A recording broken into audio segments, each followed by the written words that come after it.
Hey guys, Streams here, coming at you with a review of the Demon Codex, or Index as of now. But I don't think they will get the Codex really quickly here because there's Space Marines and Chaos Space Marines and whatnot coming up before this, so it's a good time to talk about them before everything crashes yet again. Alright, so let's get started with the standard abilities that every demon pretty much has. So first of all demons have a 5+ invuln save. Obviously that's good in the sense that you will get this even against high AP, and obviously pretty helpful at the same time because the 5+ doesn't really save much. And demons do not have very good abilities to help them out with this in terms of getting more armor saves or equipment that helps them. But there is some stuff that changed about this, so keep this in mind when you think about the 5+. This is actually really nice for things that usually get shot by anti-tank weaponry that would still get the save here. Alright, so Khorne demons now get, when they are charged or performing a heroic vengeance, you add 1 to the strength and attacks characteristics of all models in the unit until the end of the turn.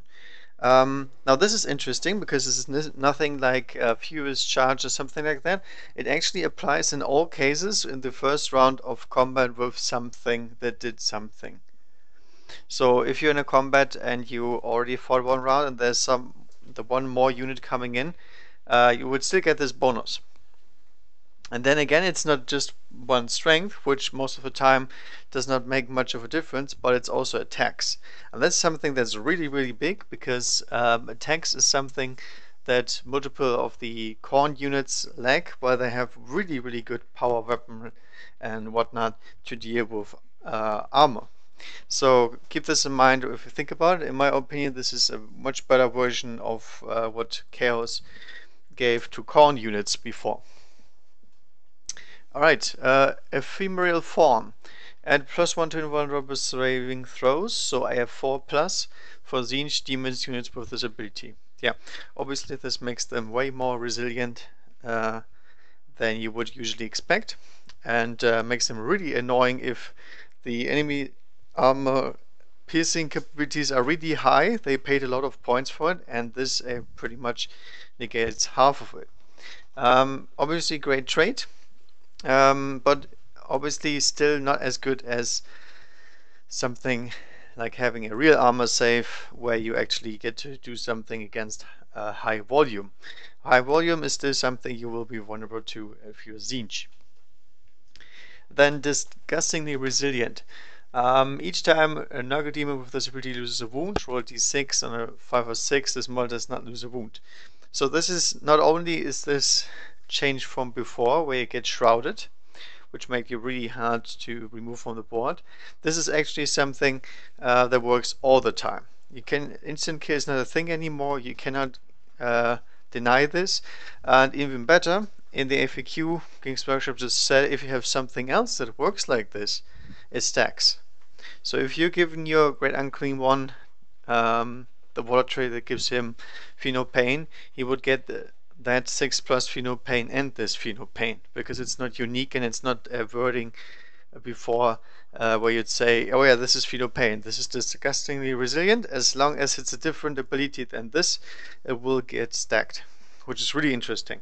So in this case, you took a hit in overall resilience against shooting attacks, but you gained much more resilience in any other case pretty much. Because everything you have is pretty tough and has a good wound pool, and obviously saving those wounds with additional saves is always worth more than having no save at all. But still, you're still rocking your 5+ invuln, so at worst case you're getting your 5+, 5+ every time, which is almost as good as a 4+, and in a bunch of situations it will be better than this. And then last but not least, Quicksilver Swiftness. In my opinion, the biggest change. Slaanesh demons always get to fight first, even if they didn't charge. And if there's something else that says something similar, then you simply take turns. Now, obviously, this is pretty huge because Slaanesh is known for having high weapon skill, high initiative, that was pretty much all the time useless because you didn't have assault grenades. So initiative was down the drain and people get to strike before you. And also Slaanesh units are known for having very low toughness, and nothing about this changed. So obviously this is a big deal, because most of the time you will get to strike first, and if not, you at least get the chance to pick the combat you want to have the most effective, because you take turns and then attack. Also, this is something that actually is applicable. As soon as you are in close combat, this ability kicks in no matter what, and assault grenades do not do anything against this. And there's no other army as of now that can actually do the same outside of psychic powers or special units that are designed to do this. And this is a big deal, because if you're running very fragile units with high offense, you obviously are relying on the first strike very much to get increased defense. Now, earlier that was weapon skill. If you're having very high weapon skill, then units only get to hit you on a 5. That's not a thing anymore. Weapon skill does not protect you, but this will protect them in the other way around. The stronger your offense is, the better this will work.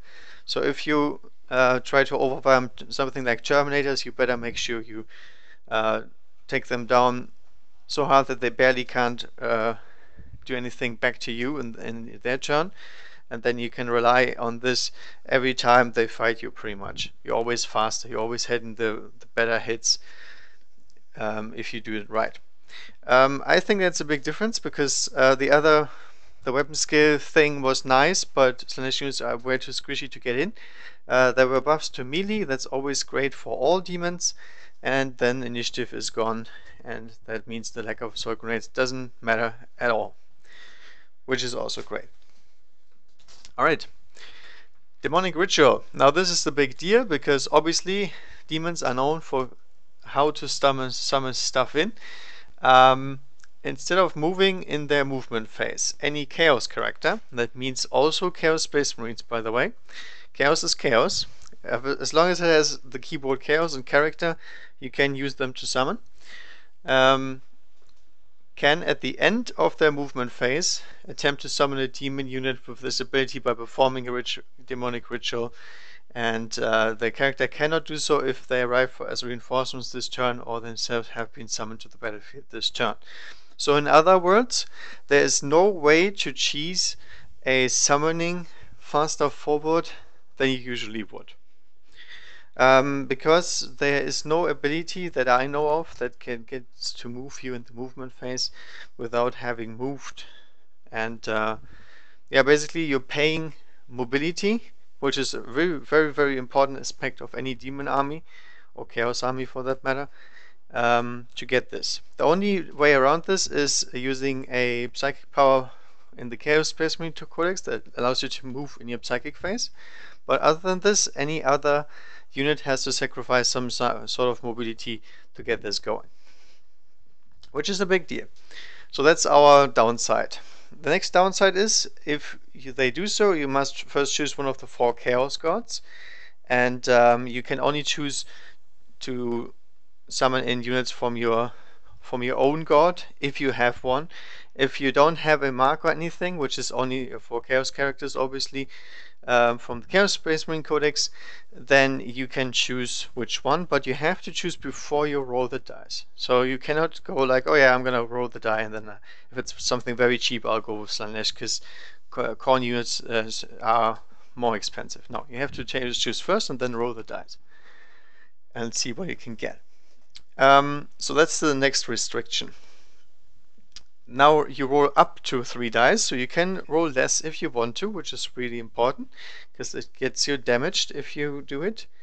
And then you can summon a new unit with the demonic ritual ability to the battlefield that has a power rating, not points, equal to or less than the total result, so long as it's the same chaos god, etc., etc. Obviously, if you summoning neutral demons, they have to have that keyword, because all the demons nowadays cannot be unmarked or unaligned or something like that, except Belacor, I guess. He might be the only real neutral guy around. So essentially, What we're trying to do here is choose stuff that is rather inexpensive or unupgradable, because the power level will be lower than with other stuff. This also means it's very hard to get something in like a Bloodthirster, because the Bloodthirster has 16 power points. So summoning everything, by the way, everything that has the ability demonic ritual can be summoned with demonic ritual. And let me tell you right now, it's the entire codex. Everything you have is basically demonic ritual creatures, and that means everything can be summoned in, with the restriction it cannot be too expensive.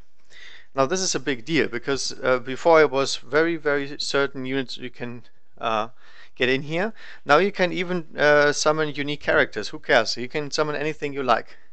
You want to get the blue scribes? Here you go. 5 power points, easy peasy. It's very easy to do. And if they die, you resummon them. There's no limit to how often you can summon somebody. It just says it cannot be included more than once in your army, which means you cannot have 2 blue scribes, but you can resummon them every time they die. Just in case you for some reason have a feeling you need those guys, but you know, just an example. Very different from the other edition. So it is a tad less reliable because you're rolling 3d6, but you get way more options. You get to summon in stuff that has really nasty close combat, and that needs to be stopped before it gets across the table, such as basically all Slaanesh units and all chariots, because that's the downside, they're being slow. Because once they're in there, they're really effective, and you have a big problem if they're in there. It's essentially like summoning Gene Stealers. Alright, so 3d6, they are treated as coming in from reinforcements, so they don't get to move.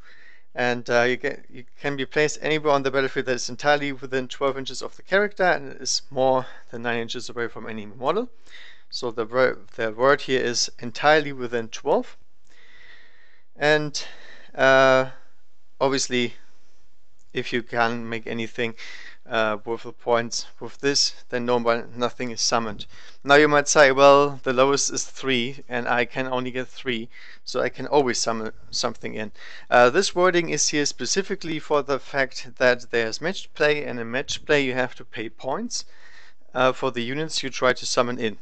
Any kind of reinforcement that you get that didn't start in your army and that don't have an exception for this, such as spawn mines, you have to pay points for, even when you're turning somebody in a chaos spawn. And this is exactly what this says. If you don't have enough points to pay for the unit, even though you would have the sufficient stuff, you cannot summon a unit, and it simply fails. And then one last thing. If your summoning roll includes any doubles, you get a mortal wound, and if it includes any triples, you suffer D3 mortal wounds.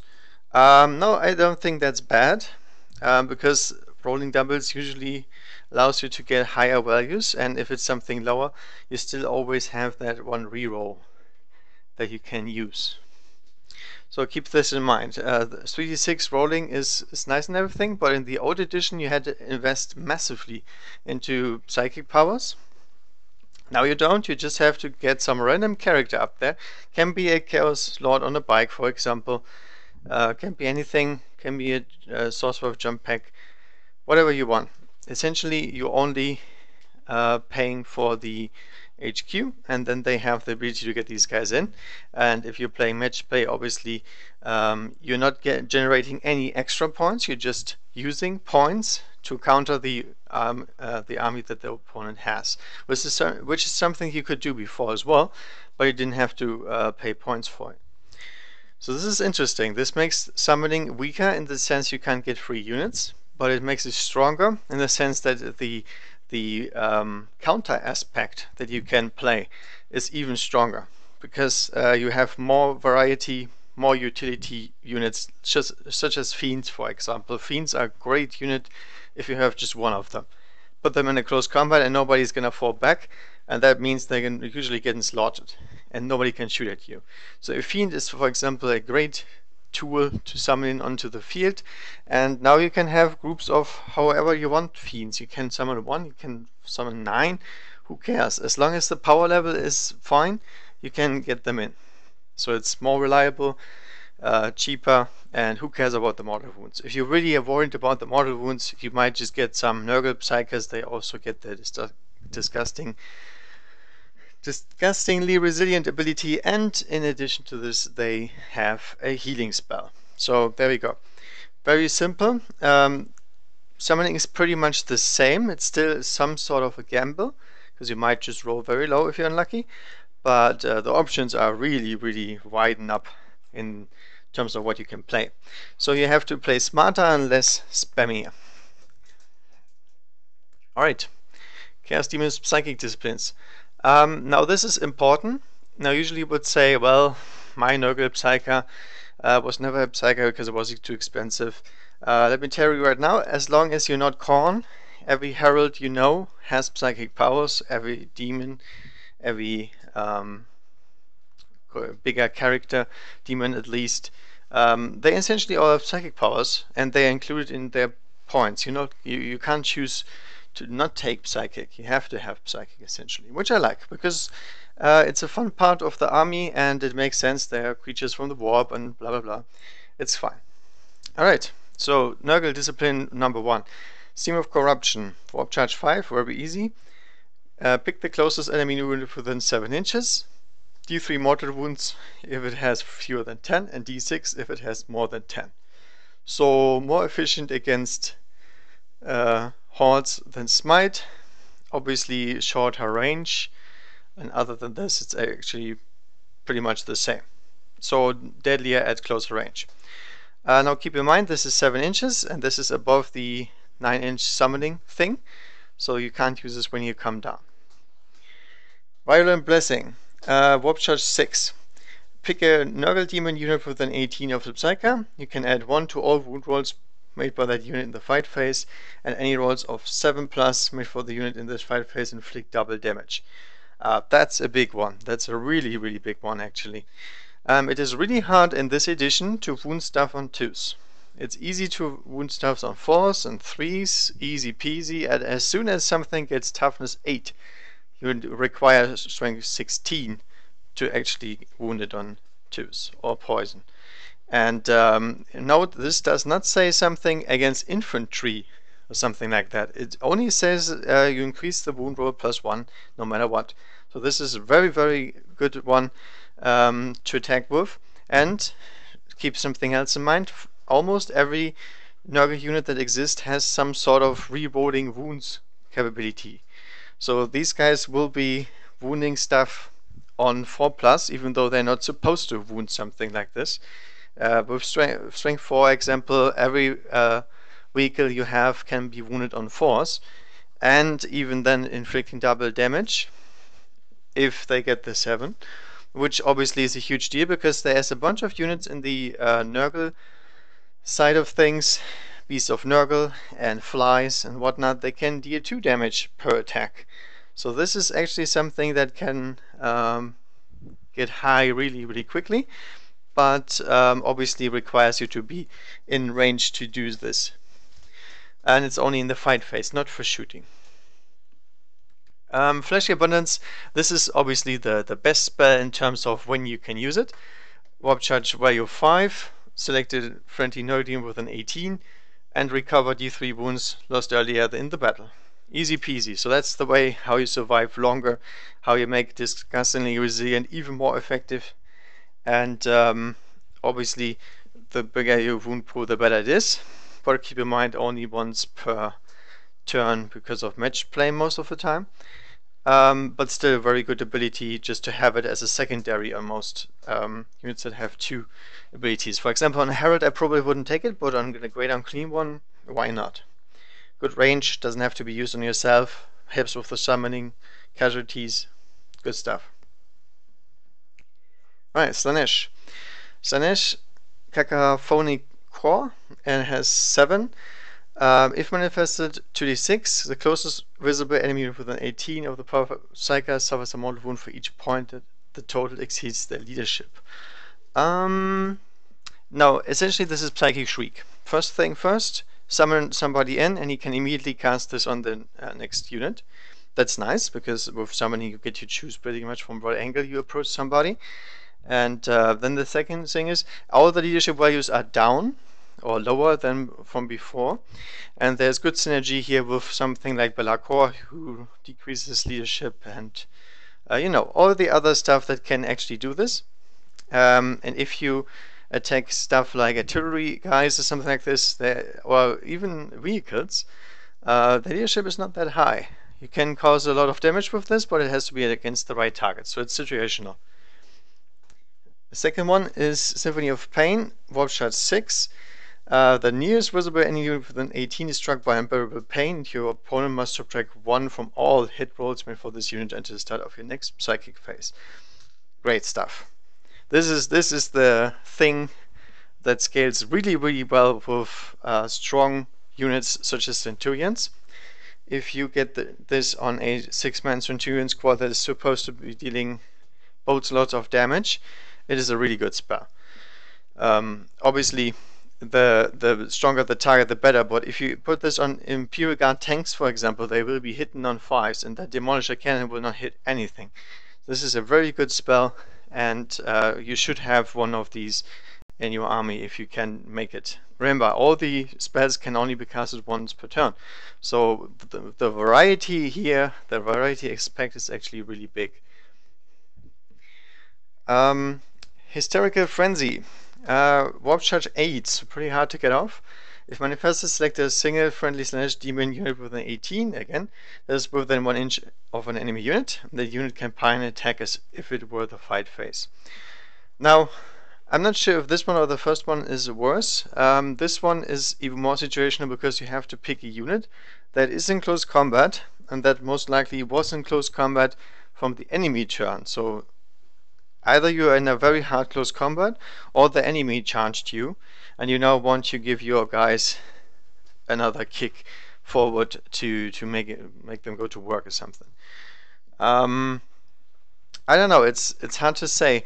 Slaanesh units are very fragile and very, very hard on the offense. So most of the time the combat will be over quicker than this. But assuming your opponent charges you, just to make sure that Quicksilver's swiftness does not screw them over, then this can be useful. But because of this, I would probably even take Cacophonic Core as the second psychic power over Hysterical Frenzy. Although Symphony of Pain still beats both of them in any case. Alright, and then Tzeentch. Boon of Change. Warp Charge value of 7. Select a visible friendly Tzeentch demon unit with an 18. Roll a d3, consult the table below, and see what they get until the next psychic phase. 1 extra attack, 1 extra strength, 1 extra toughness. This is hard to say.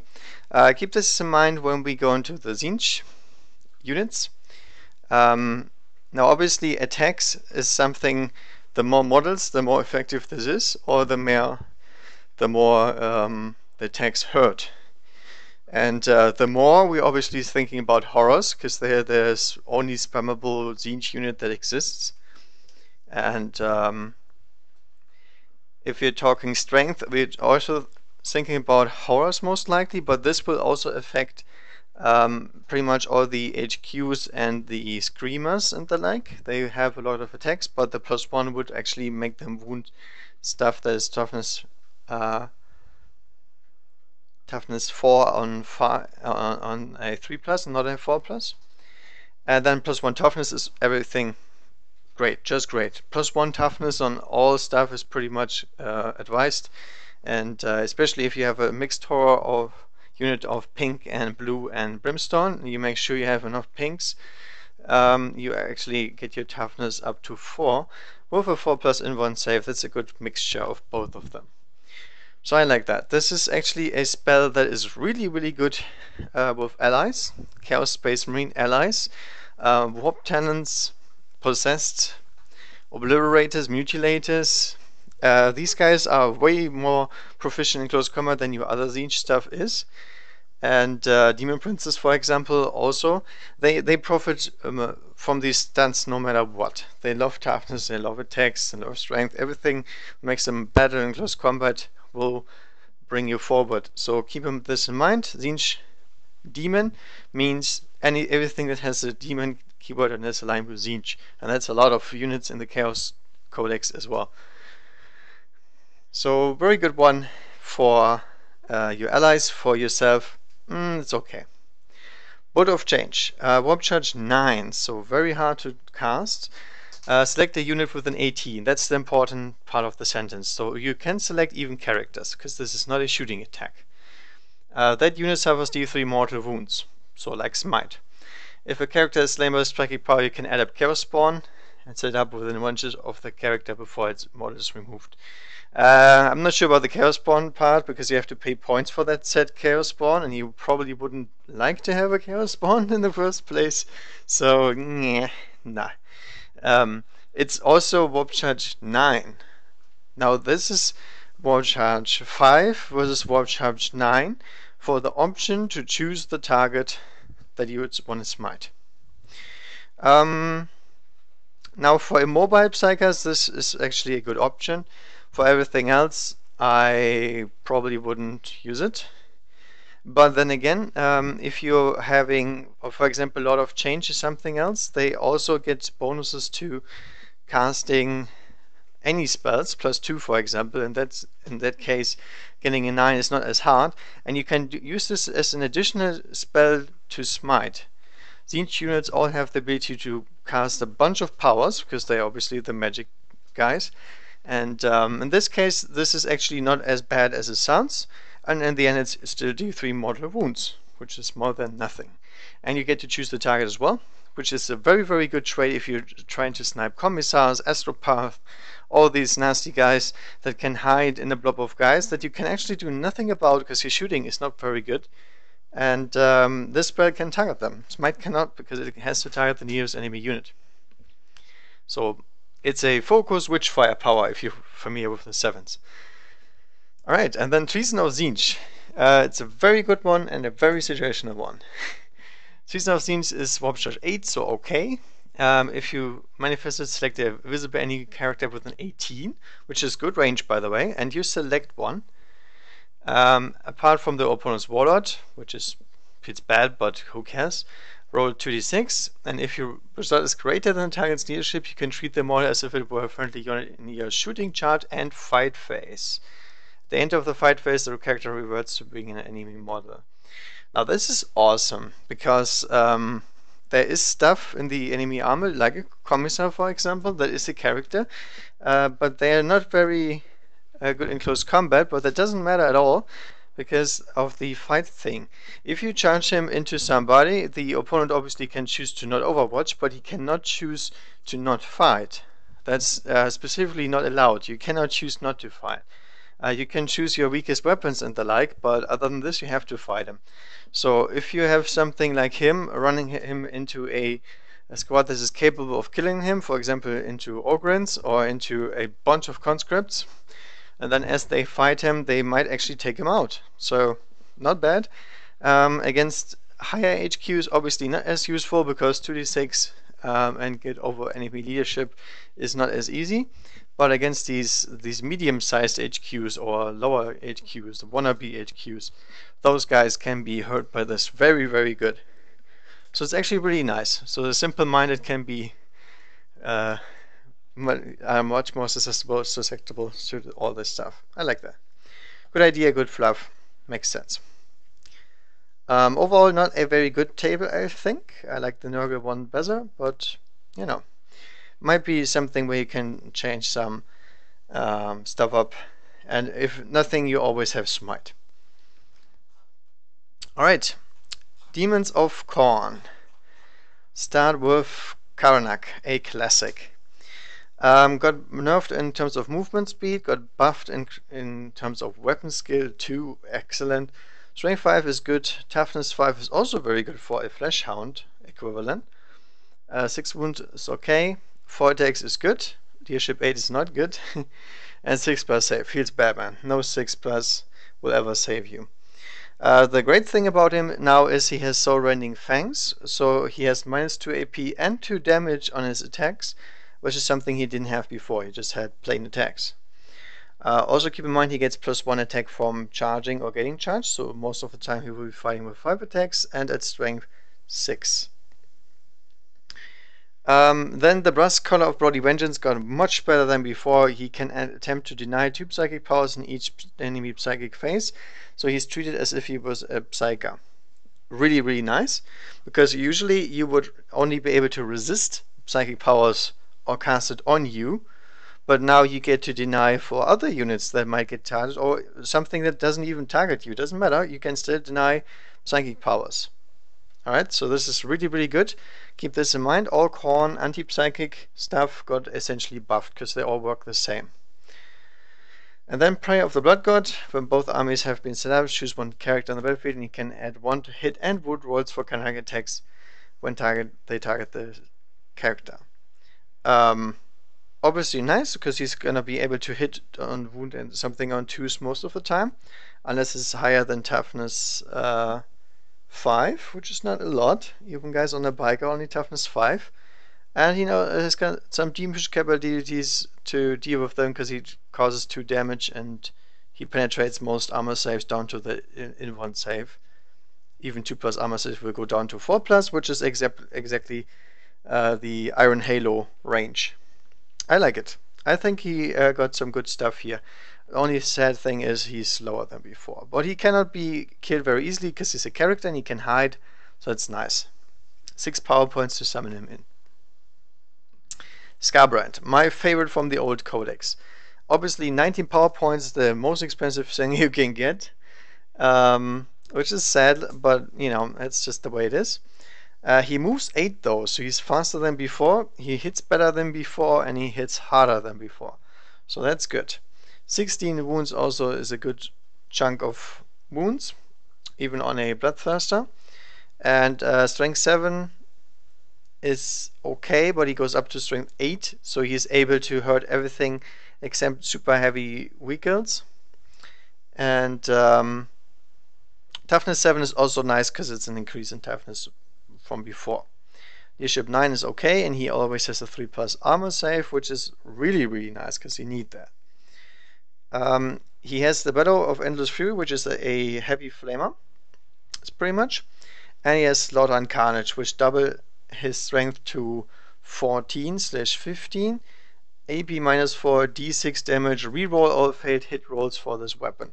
And keep in mind, if he drops low, he gets more attacks. So at the very end, this guy will be attacking with 9 attacks. And even though he's only gonna hit on 4s, he can reroll everything. This guy is pretty amazing in himself. And then he has another great thing that makes him even better, which is Rage Embodied. All units, friend or foe, with an 8-inch of Scarbrand do not take morale test, can fall back and add 1 to their attacks characteristic. Now, funny interaction here for those who wonder.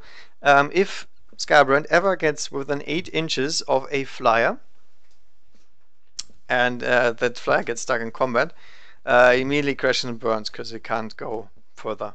It cannot fall back, it has to stay, and there it goes. Very interesting ability, but obviously this is a absolutely massive support capability for all your demons, because as soon as you crash into their lines, which is actually really fast now in this edition, because you can summon them pretty much in front of them, the only thing they have going for them is being able to fall back and then make sure they gun you down in the very next turn, which is essentially something the Tau army relies heavily on, since they cannot fight you in close combat no matter what. And Scarbrand is actually the guy that makes these guys very uncomfy, because they can't go anywhere. The additional attacks is only useful for units that have decent combat profiles, and is obviously always more effective for Khorne units because they usually have the best close combat that exists, with some exceptions like Gilliman. Now the big problem with him is pretty obvious. 19 power, so you cannot summon him in a normal game, and he is on foot. Alright, this guy does not have Deep Strike per se. He does have Demonic in 1 save, Unstoppable Velocity, Strength and Attacks, and the ability to get summoned in.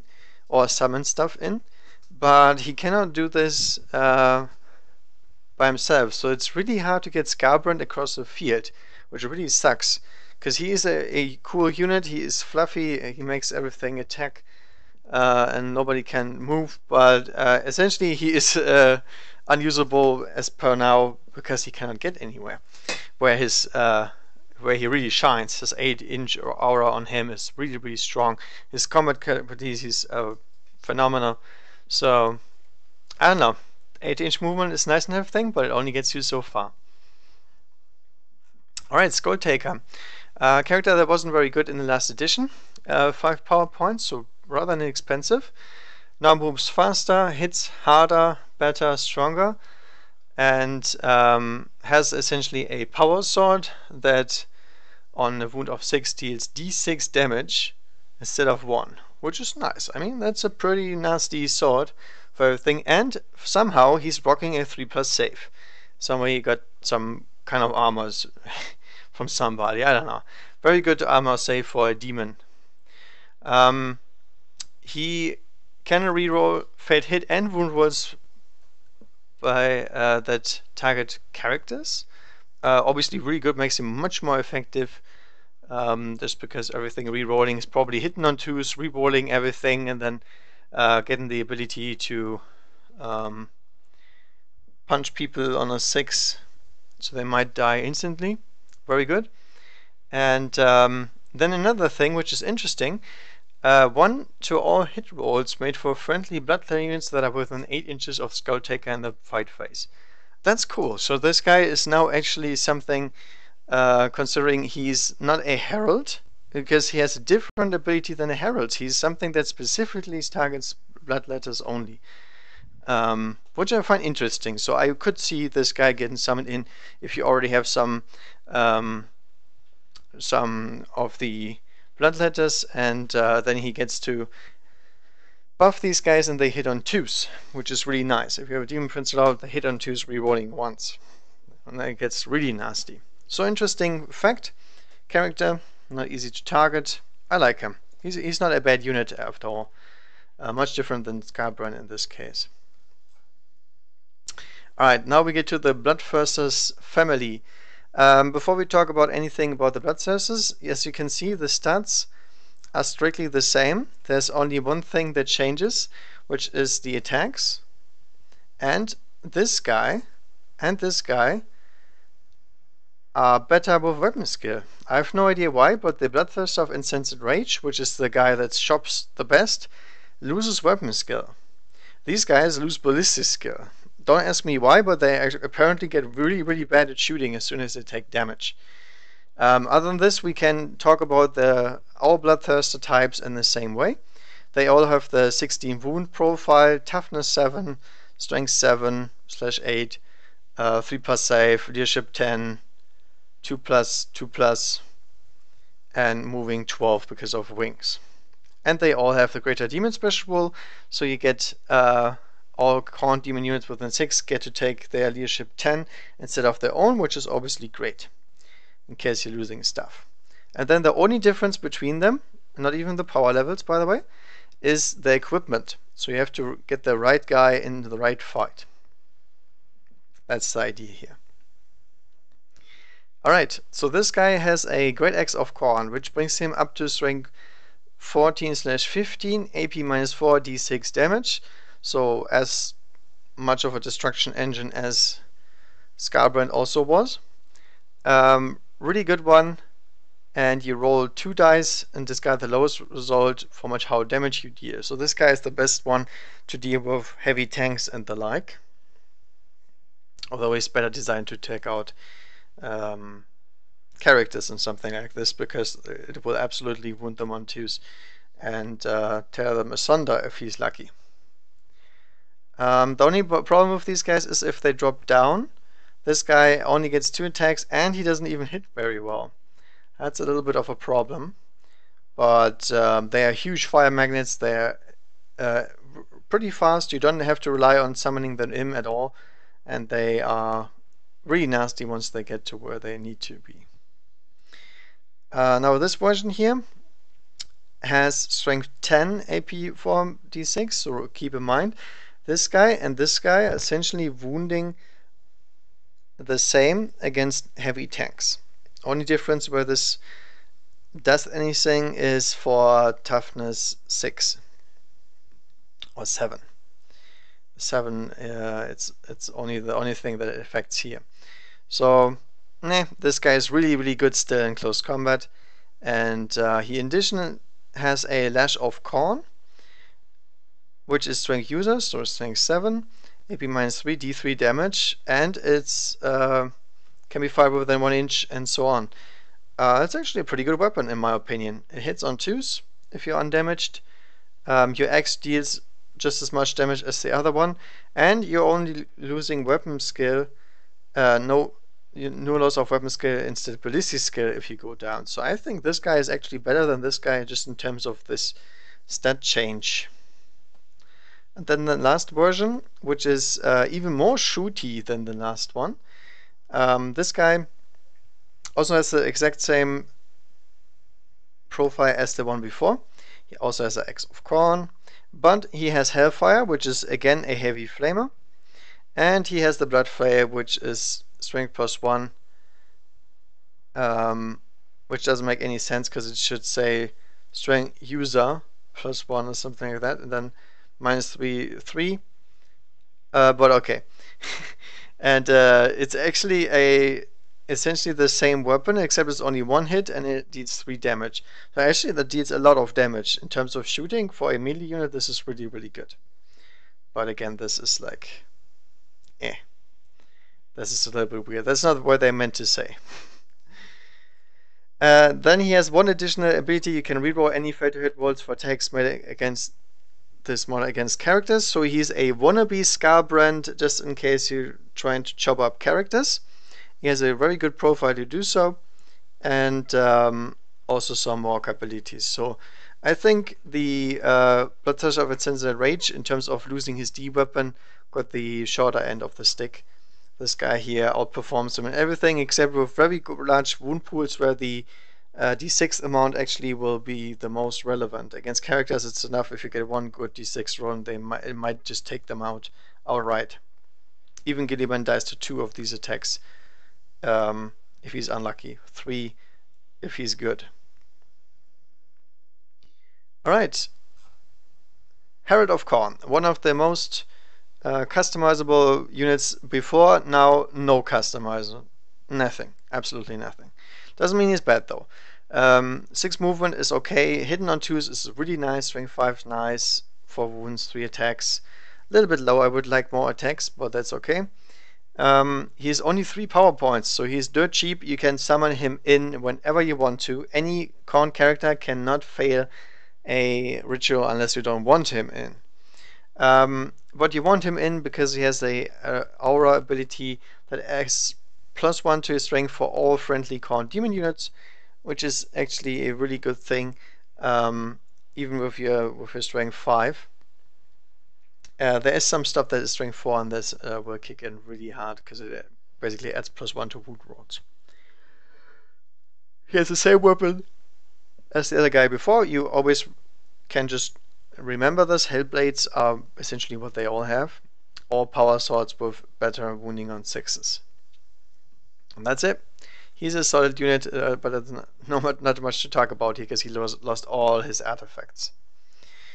Now the Herald on the Blood Throne is the exact same thing, except he gains toughness and wounds and some attacks, and he somehow gets a 5+ armor save.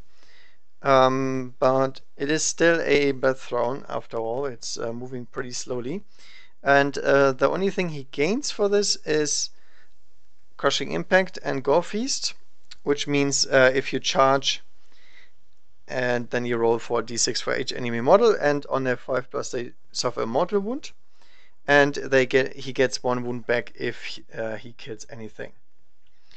Not sure about this. This doubles his power level, but it also increases his range on his ability because the model of the Blood Throne is bigger, and it actually makes them a little bit tougher to kill. in terms of toughness for the most part.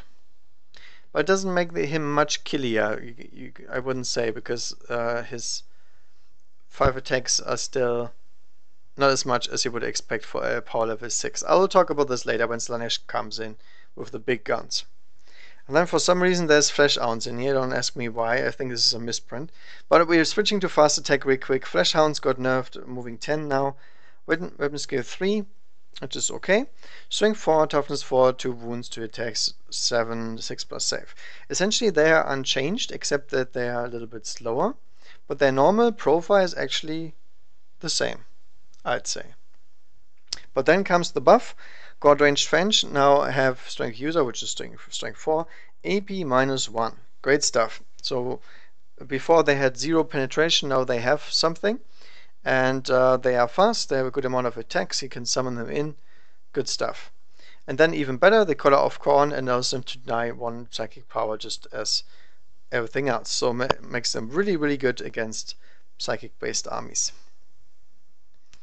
5 power points means they are rather expensive, but they also have 2 attacks base, which is not very common in this codex, and therefore for this fact they're actually rather inexpensive, and they get buffed really nicely by the Khorne Herald when their strength increases to 5 or if they charge. That's the 2 things that you can do to make these guys better.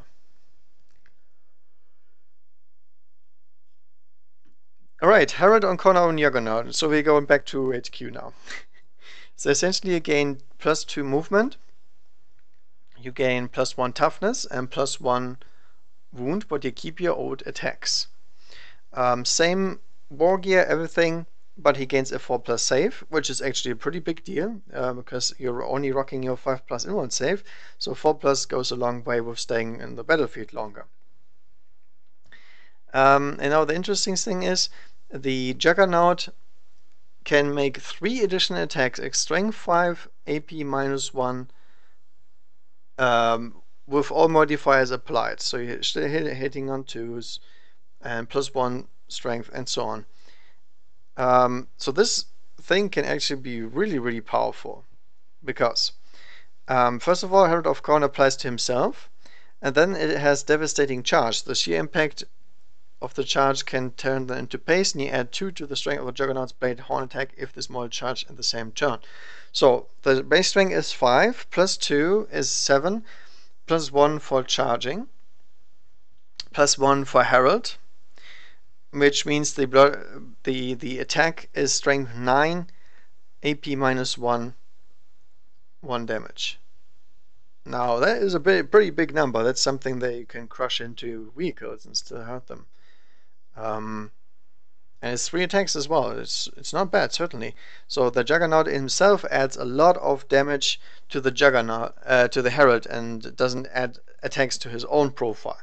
So you're losing a bunch of AP, but you're gaining a bunch of strength in exchange, and you're still only power level 5. That's actually pretty nice, I think. Certainly not a bad unit. But if you're going for the buff, obviously take the guy on foot, he's just cheaper. Alright. Bloodletters. Bloodletters are one of the guys that got changed very, very much, and it's not really hard to do, so I will try to explain it. Movement is unchanged, weapon skill 3, pretty much unchanged. Strength 4, toughness 3, that's the only thing that hurts these guys, they're still toughness 3. 1 base attack, their other weakness, leadership 7, 6+ save. 5 power points, there's a good reason for that. They all have Hail Blades, so they all have this any attacks for wound roll of 6. First weapon have a damage characteristic of 2 instead of 1, which is a similar to the Herald of Khorne, and actually makes them more effective against vehicles and the like. They get to take an instrument or a demonic icon. Instrument means they get +1 to advance and charge rolls, which is obviously a huge deal if you summon somebody in. They have to stay away more than 9 inches, and this decreases the charge to an 8, which is actually really, really good. Then the demonic icon is essentially used against morale test. If you roll a 1 when you're taking a morale test, you get d6 slain blood letters back. That's actually very interesting because it says slain. That's actually a hard word now because it means fleeing blood letters cannot come back. It's only guys that died that can come back. And it says slain blood letters, so you can't go over the normal number of blood letters, so you can only refill. That's the other thing. Demonic Icon is also not that expensive, but it is expensive still. Now the big change for these guys is they are always lacking the goddamn attacks. So now we have the ability to give them +1 attack, because now if they charge, they don't get the useless +1 strength, they actually get +1 strength and +1 attack, which is a really big deal for Bloodletters because their weapons are so effective already. And they're still not as expensive as other units. You can buff them with Skulltaker, they can buff them with Demon Princes and with Heralds of Khorne. So these guys can be very, very nasty. And then they also have Murderous Tide, so if there's 20 or more models in the unit, you can add 1 to the hit roll, so you don't even need Skulltaker if you just bring them in en masse. Which is possible, but it's a little bit harder to summon them in then, because you need 10 power points to be able to do this, which gives you 20 blood letters on the dot. So nobody can die in Overwatch, otherwise you would lose this immediately. So the add 1 per hit rolls is actually easier to kill with Skulltaker most of the time. But a good unit. Certainly got buffed with the changes to Khorne and close combat in general.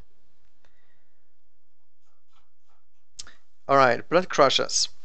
Movement 8, weapon skill 3, strength 5, toughness 4, 3 wounds, 3 attacks, strength, leadership 7, save 4+, so they also gain armor somehow. Really nice. You know the Hellblades, same idea with the Juggernaut. It's actually the exact same as a Herald on a Juggernaut, except these guys can also take the instrument and the demonic icon.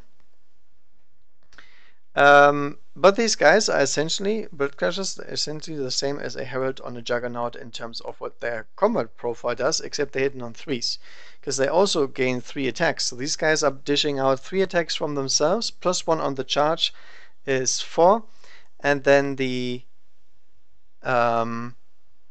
Juggernaut also would get his 3 additional attacks. Now I wonder if that would affect the tactic characteristic, but if it says make 3 additional attacks, I assume that's a set value that does not get increased by anything, although modifiers will obviously still apply. So these guys dishing out a lot of damage, and they're actually not that unsurvivable because now they can't get instant killed anymore, since that doesn't exist. So they will try to tank stuff with their 4+, and if that doesn't help, the 5+ in 1 save, and they're still dealing a lot of damage if they get into you. Also Blood Hunter +1. Pretty nice. I like that unit. I think they deal a lot of damage in terms of what they can do in with their mount together. They have actually a very good profile against almost anything that you want to attack. Alright, this Skull Cannon. Single model with 2 blood letters with Hellblades. The Skull Cannon has 6 movement, so it's very slow in terms of chariots. 3+3+, so pretty good ballistic skill. Strength 5, toughness 7, 7 wounds, 2 attacks only, and a 3+ save, which is good. Obviously very good. 36 range, which is medium for an artillery piece. Heavy D3, strength 8, AP -1 only, and D3 damage. You get more shots against bigger units, and they don't get any cover. The one thing that hurts this the most is obviously the AP -1. That's not much, and I don't know. I don't think it has too much of an impact. It also has crushing impact and gore feast, just like the Blood Throne. But with 2 attacks, you usually don't want this thing in close combat, and you're paying for the shooting attack most of the time. I don't really like it, to be honest. It's not as effective as it should be as a long range punch, and you're paying a lot of points for its survivability and mediocre close combat abilities. At least that's why I'd say. So I'm not really excited about the Skull Cannon. Alright. Daemons of Tzeentch. Starting with an old classic. Kairos Fate Weaver. Clocking at 20 power points, so cannot be summoned in while you're playing. Has to be included in your army right before. Now all of a sudden is also a close combat beast apparently, because he has 5 attacks, which is not bad. Weapon skill 3, also not bad, and strength 6. Now that's not the best what you expect from a monstrous creature, but it's better than anything that Kairos Fate Weaver ever had. He's moving 12, so he's rather quick. He has toughness 7, 16 wounds, leadership 10, 6+ save. So pretty tanky, in combination with his 4+ in 1 save.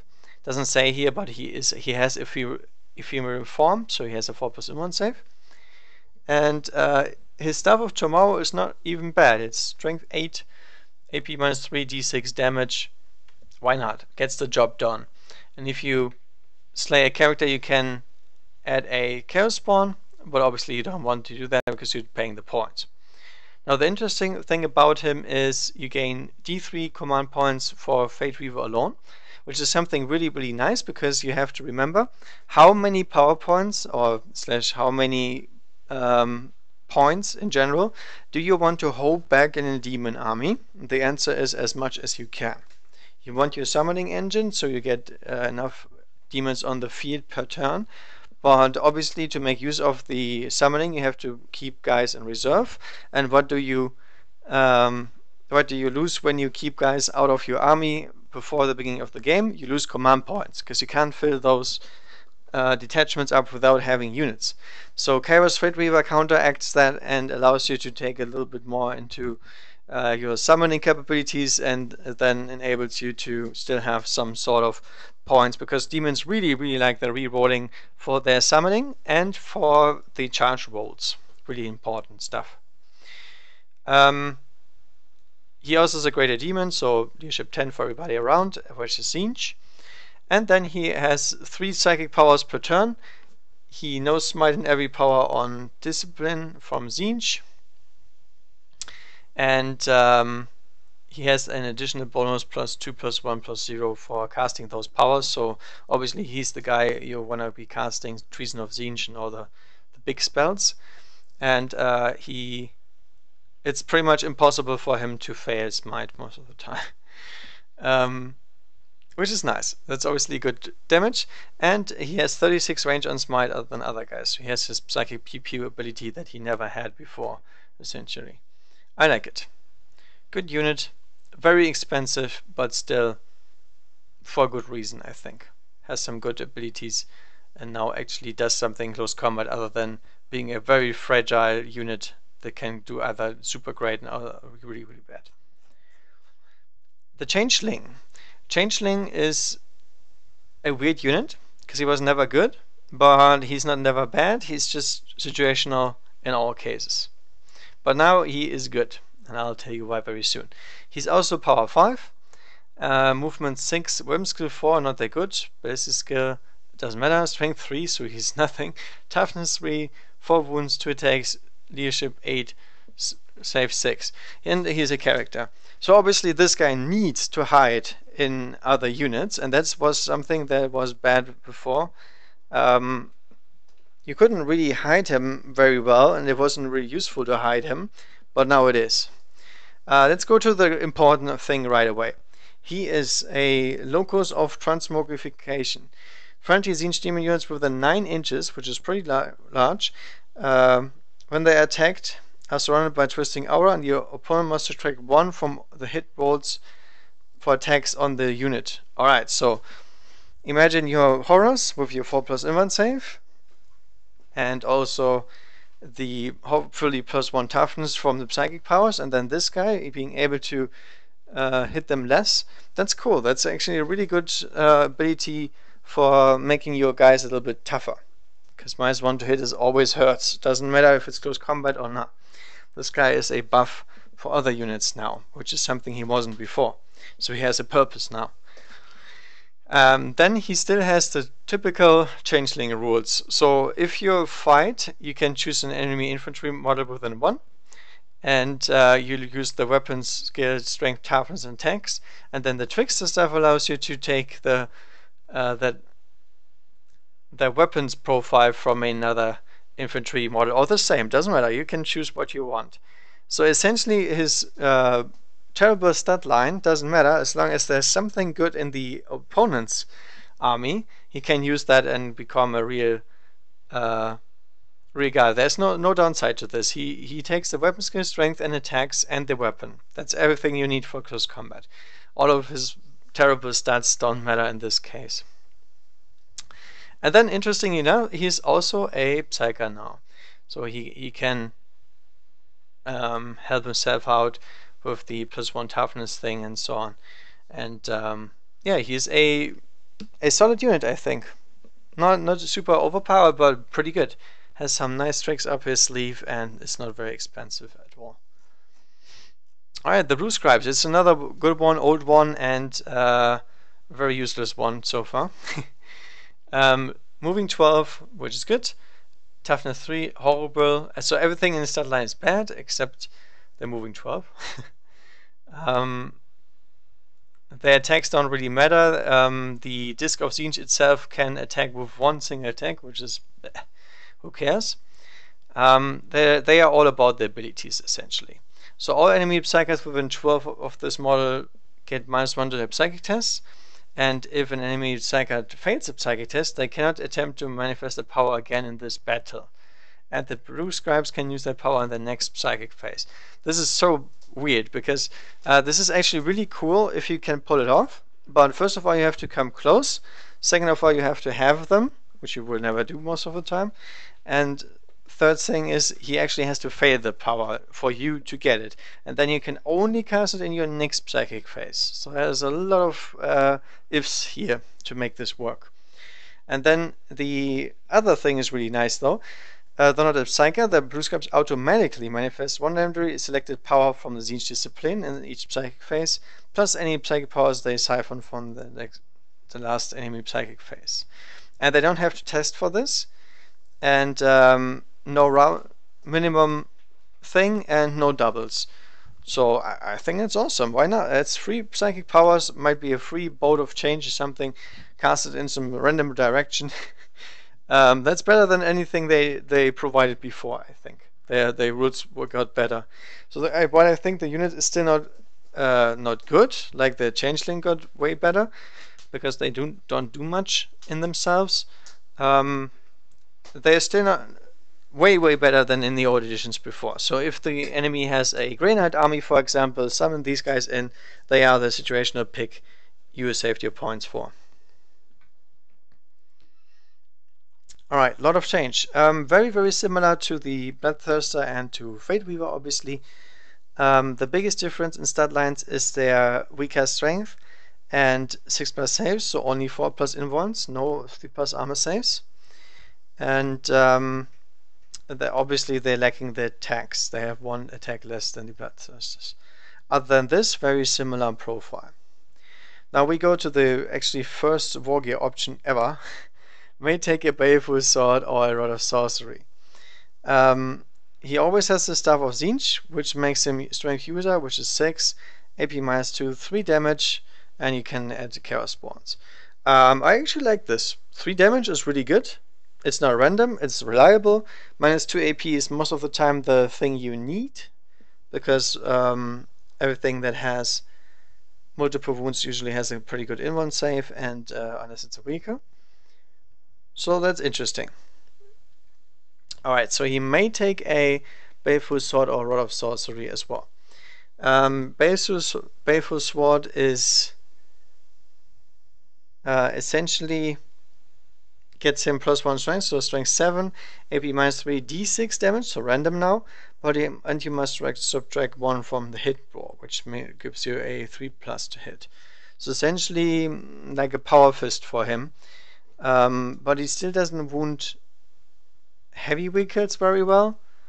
And D6 is still unreliable. I don't know. I think I would stick to the Staff of Tzeentch instead. The Rod of Sorcery would increase the Smite psychic power. I would probably take this if I had the points left, but I don't think it's a mandatory upgrade or anything, because he's moving very fast and the range is 18 already, so his effective Smite range per turn is 30 plus D6 for advancing. He knows all powers from Tzeentch as well, Smite, and he can manifest 2. So this is one of the typical cases where I would say Bolt of Change is not a bad idea necessarily, because he knows it anyway, and then you get 2 offensive powers off if you want to.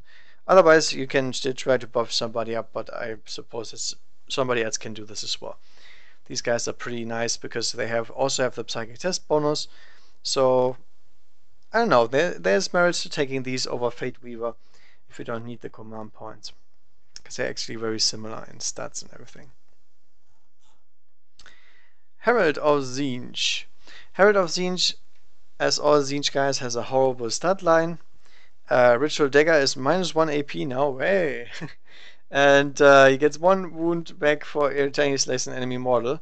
Probably not that impactful, but better than nothing. And nothing is what he had before.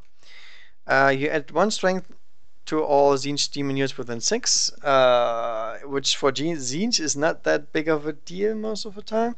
But if there's like hundreds of horrors around you, it might actually add up to something useful. It's very good if you want to support Screamers. And that's pretty much it, I think.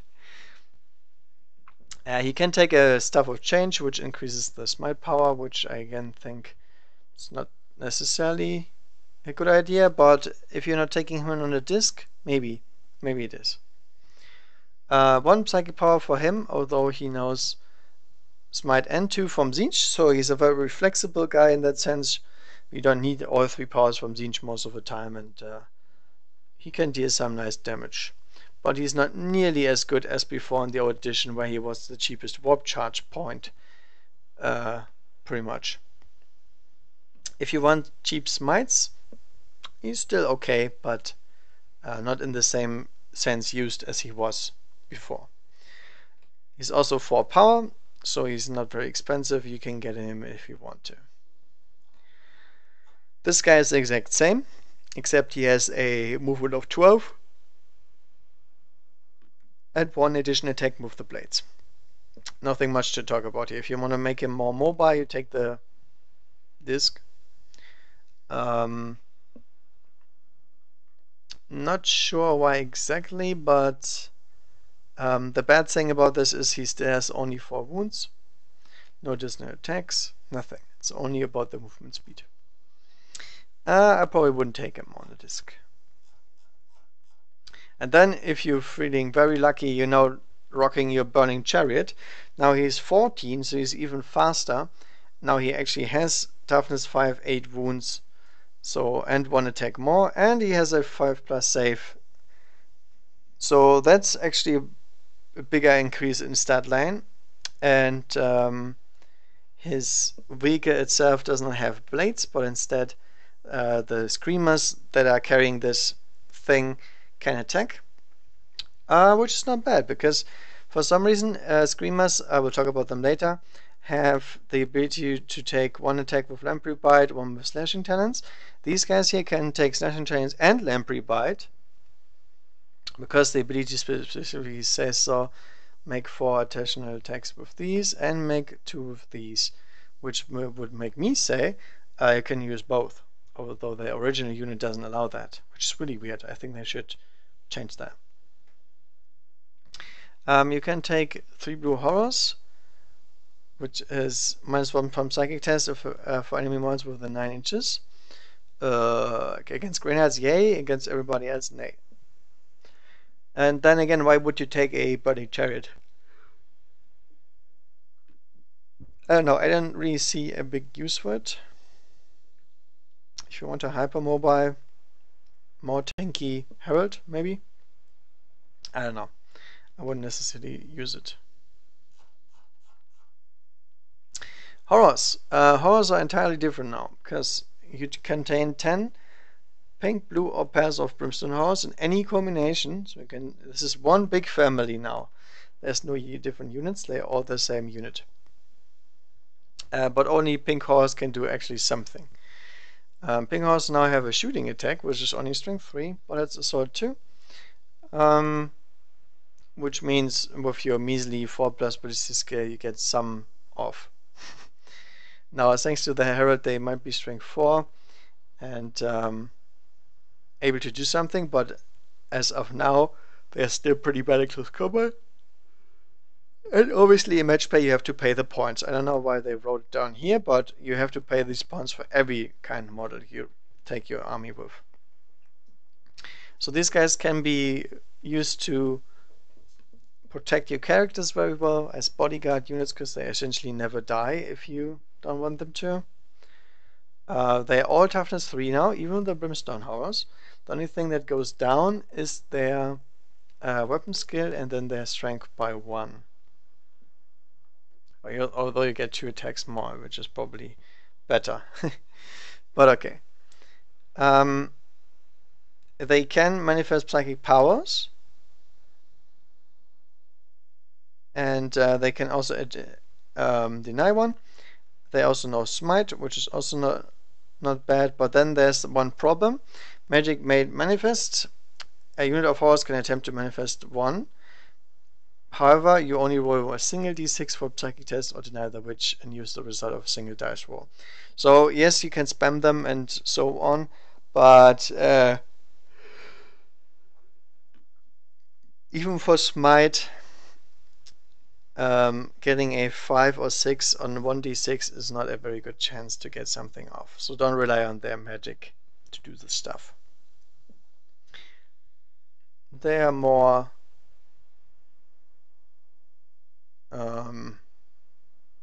let's say more made to tank than to attack now. Alright, Flamers. Flamers are interesting. 12 movement, which is good. Weapon skill horrible for some reason. I don't know why they have 5s. 3+ is a good ballistic skill though. Strength 4, toughness 4, 2 wounds, 2 attacks. It's all good. And then the 6+ save, obviously horrible, but they have their 4+ invul. The only thing that is bad is the weapon skill, which is sad, because their flickering flames only have strength range 8, but they are pistol d6, strength 4, AP -1 damage. So essentially they are a flamer -1 that can be used in close combat. So you might say, well, they're fast, they have a flamer, they get to flame stuff, then attack stuff, but I don't know why their weapon skill is so horrible now. Wasn't that way before. I think it was even a 4+ in the old edition, but okay. So they're still okay, but they're rather expensive most of the time. But if you need some flamers in range of something, these guys are actually very flexible in that sense that they can still try to capture objectives because they're moving very, very quickly. And the pistol thing allows them to do some good overwatching and then even fire those in close combat. So you always get your stuff. They have fly, so they can hop around and still flame stuff. Essentially, there is no round where these guys will not use their weapons. And that's actually a very good thing. That's something not all the ranged units can say for themselves. So I like it. Just don't like their weapon skill.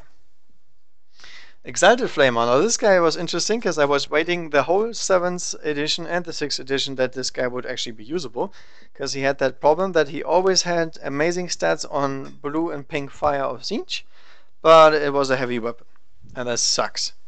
He's now moving 10, so he's a little bit slower than his colleagues for some reason, but he is rocking the weapon skill with skill 3, which is good. Strength 4, toughness 4 for wounds 3 attacks, all good stuff. And then for some reason he also got a tongue of flame, so he has now -1 in close combat, which is cool because he has some attacks and everything. And he has the same ability to always spew fire because he is a flying unit, and he has a pistol D6 strength 5 AP -2 flamer, so actually way better than what the other flamers have. And then he still has his less cannon fire, which is strength 9 AP -4 D3, heavy D3, and obviously if you're moving around you get -1 to ballistic skill. But even then, I believe this guy has more firepower than the skull cannon, and you can have 2 for the price of 1 skull cannon essentially. So he's certainly a pretty good unit. If you summon him in, obviously you have to subtract 1 from your shots, but that's a pretty good profile. Hurts even the toughest tanks pretty hefty, and only D3 damage is the only downside, but I like it. He's not bad. It's a good unit. Screamers, moving 16, so they're very quick. Weapon skill 4, which is strength 4, toughness 4, 2 wounds, 3 attacks. All good. Good profile. And now they got some different attacks. They always can use the lamprey bite, but only with 1 attack. Now this is actually a buff, obviously, to Screamer Close Combat, because they had to exchange all their attacks for the lamprey bite, and now they get to do 2 attacks with the slashing talons, and then the additional attack with the lamprey bite, which is a strength +2, so strength 6, AP -3, damage 2. Good stuff. Deals damage against hordes and heavy infantry. Why not? Really fast. And then the thing that got nerfed about them is the thing with the moving over unit. A d6 for each screamer, and on any roll of a 6 you inflict a mortal wound. But the problem is, it's only if the unit advances. And obviously you can't advance and charge, so actually you have to decide, do I want these guys on objective? That's why you move in advance. And then you might be able to hit somebody, so I think the ability in itself is pretty meh, not as good. But actually their close combat is way better than before, and they are still very fast. That's actually a really nice thing about them. So if you need some demons to start on the board and move up and capture objectives, or just threaten to be in range of units very quickly and bind them in close combat, these guys are actually one of the best choices in the entire codex, because nothing is faster than 16, not even the chariots. Pretty good one. The Burning Chariot. Now this is the exact same thing as the one with the Herald in it, except this guy does not have any psychic. It's the Exalted Flamer. He's back. He still has his Fire of Tzeentch, and it didn't change at all. Same profile, except that you're now getting some extra screamer attacks, and you're faster, and you gain some toughness and 4 wounds. That's the only difference. I don't think there's anything else really different. I don't know why the chariot has weapon skill 4 now, because the guy inside has weapon skill 3, but okay. I don't have to understand it, pretty much. I still like it more than the other chariot, because it only has 5 power points and still has some decent flexibility. Also a 5+ save, if you really don't want to use your 4+ in 1 save, for some reason. Alright, that's all the Tzeentchiness we have. Next up is Nurgle, and we're starting with a good one, with Epidemius. Movement 5, that's something very common for Nurgle units here. They are slow as heck. Weapon skill 2, basic skill 2, strength 5, toughness 5, 8 wounds. Tanky as heck, 4 attacks, and a 6+ save. Plague Sword, you can remember this profile. Pretty much everybody is rocking a Plague Sword of some sort, but you reroll faint rolls for the weapon, but it doesn't have any other ability. Nurglings are always d6 attacks extra, but only at strength 2, which is but you can reroll wound rolls of 1 for these attacks, which probably everybody will forget, but okay. But that's not the reason why you take Epidemius, because this is just a pimped out Herald of Nurgle profile. This is the Tally of Pestilence. So you start at 0 and at 1 whenever enemy unit is destroyed by a Nurgle demon unit. It doesn't say anything about range. It's on the entire table. The results are cumulative. And the list is amazing. Reroll once, increase move, increase strength, increase toughness, increase attacks, all stuff that is really, really powerful with Nurgle. And technically, it doesn't even say as long as Epidemus is alive, everybody gets this. It just says that this table is in existence, and as soon as anything dies on the table, you get to add to this. I think this is actually poorly worded and should be like, if Epidemus is alive, they get this and this. But as long as it doesn't say so, it's actually a really, really, really powerful thing. And he is 5 power. He is easy to get on the table. This stuff is all decent. The stun line is good. Get him in. He's your guy if you don't need Psychic. Great and clean one. Faster than the normal Nurgle unit. 7. Nice. Loses ballistic skill, not weapon skill. Nice. Attacks are the same as the other greater demons. Strength 6 is a little bit lower though.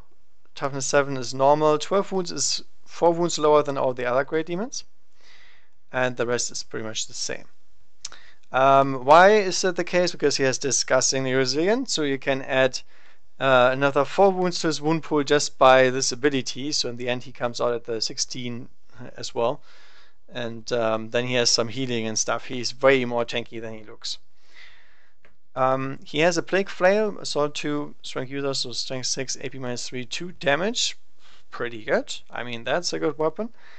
And the Bisword, which is Strength 7, AP -3, D6 damage. You reroll all failed wound rolls for this weapon. So that's good. Why not?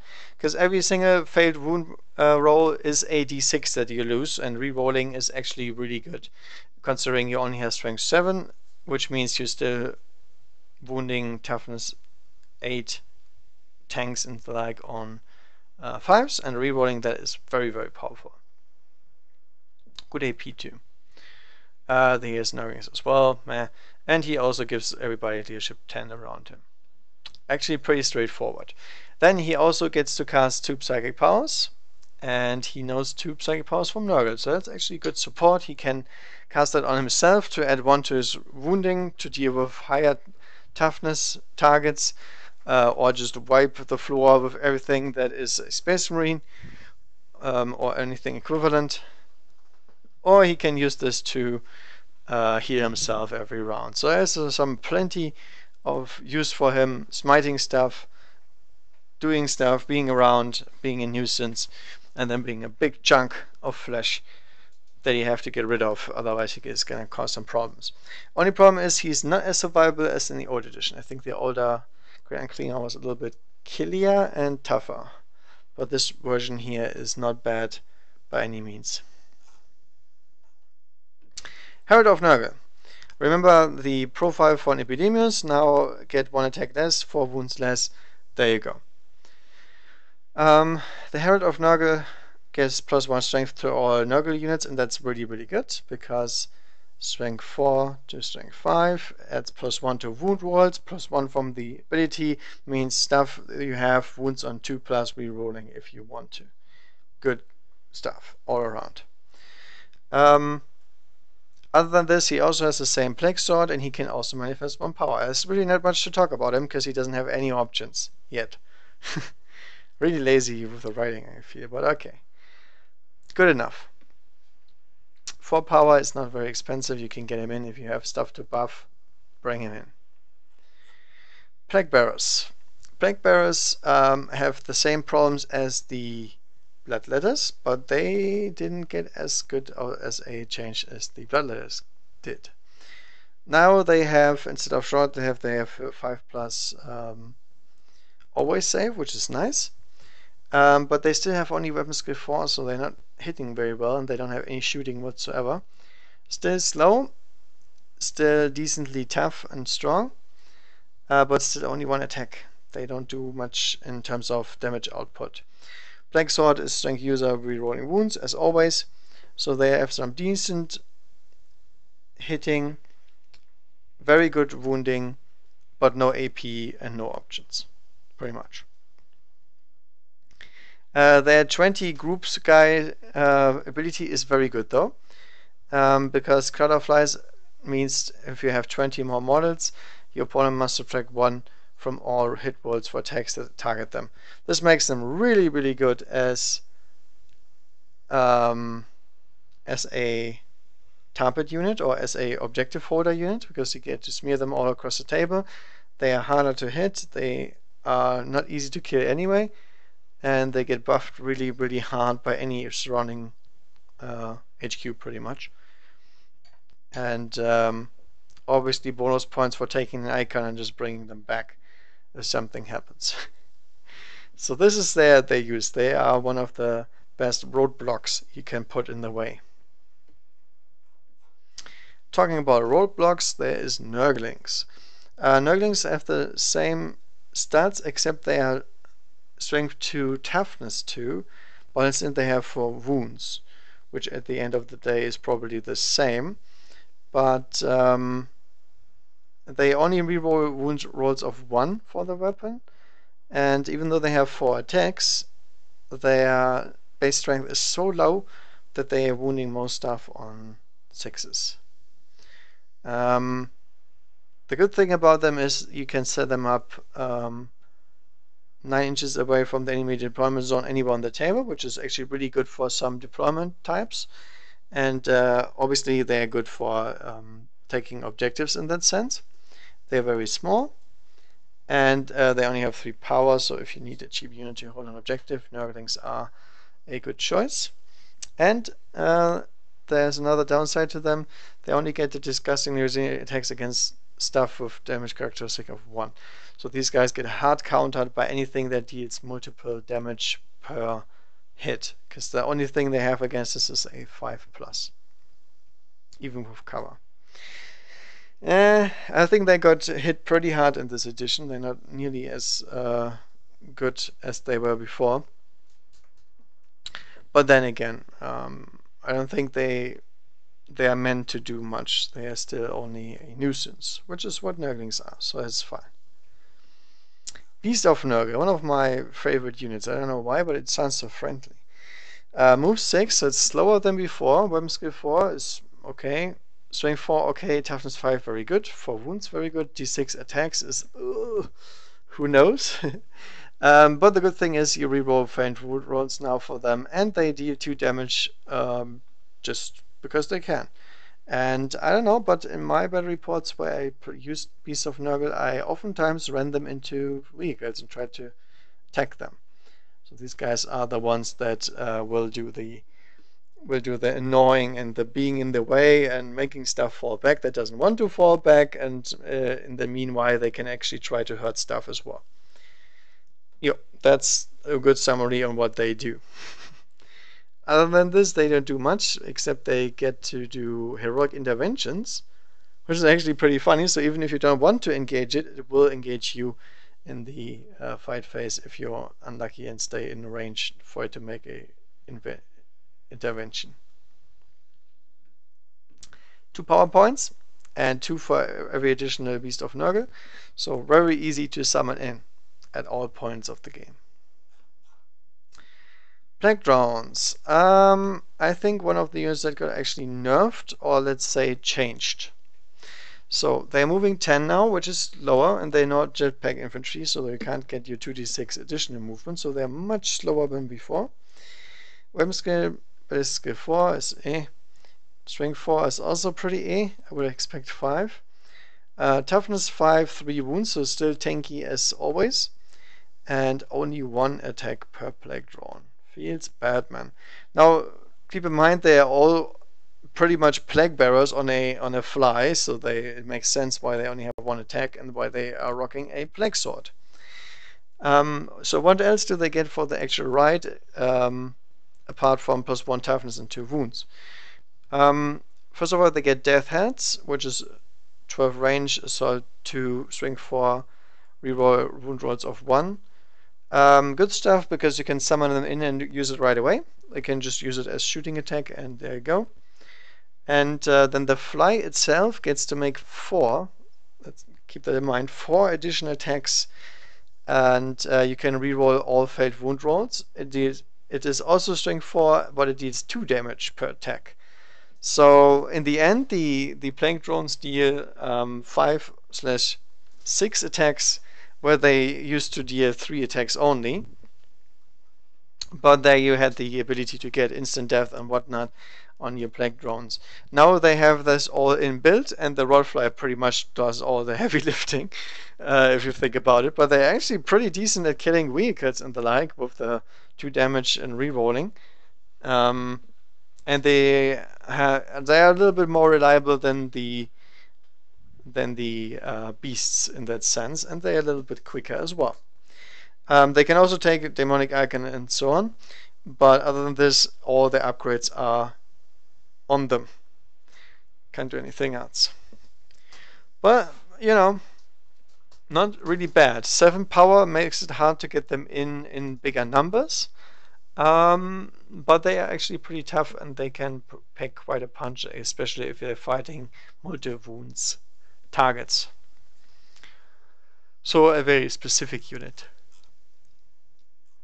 Alright. My favorites. Slaanesh. Slaanesh got the biggest buffs and I think the best changes. Just keep that in mind. Khorne got pretty good stuff. Let's see what they have. So first of all, the mask. The mask was always something that could be included because he was there for the utility. Now she got changed to the very, very better. Because 4 power points. Easy to get in. Easy peasy. Moves 8 now is faster than before. Weapon skill 2, basic skill 2 is better. Strength 4 is better. Toughness 3 is still garbage. 4 wounds is and 5 attacks is really, really good. Now she has piercing claws, so she has general -1 AP, and every 6 is at -4 AP. So that makes her attacks way better than it was before, because she didn't have anything. So that's good. She can advance and fall back and still charge on the same turn, so she has pretty much Harlequin capabilities. Really, really nice. She stays mobile, she stays in close combat if she wants to, and she moves really, really fast. Like 8 inches plus d6 is a lot for a unit that is not even cavalry, something like that. She also is now a demonette, apparently, and a Herald of Slaanesh, which is both something as per fluff she wasn't before, by the way. But apparently Games Workshop decided that this fluff is now invalid, and there you go. She's now a Herald of Slaanesh yet again. Logos of Beguilement. -1 from any hit rolls that target a demonette unit within 6 inches of this model in the fight phase. That is the big keyword, in the fight phase. So she makes demonettes tankier, but only in the fight phase, and that's... I don't know. As I already explained, demonettes rely on the first strike to stay alive. If you ever get the feeling that you need to lock up somebody in close combat, the Mask of Slaanesh obviously will help you there. And then the Eternal Dance. At the beginning of each fight phase, choose an enemy unit within 1 inch of this model. For the rest of the phase, add 1 to any hit rolls that target the chosen unit. So she debuffs the enemy units in the fight phase and buffs your own units. So it allows your other units that usually hit on 3s or 2s to get +1 to the hit rolls. So it's a buff debuff mechanic, just as she always was. Now she's faster, she's stronger, she's still rather inexpensive. I think she got better in every single aspect that you can think of, and you can get her back in just in case she decides to die. Good stuff.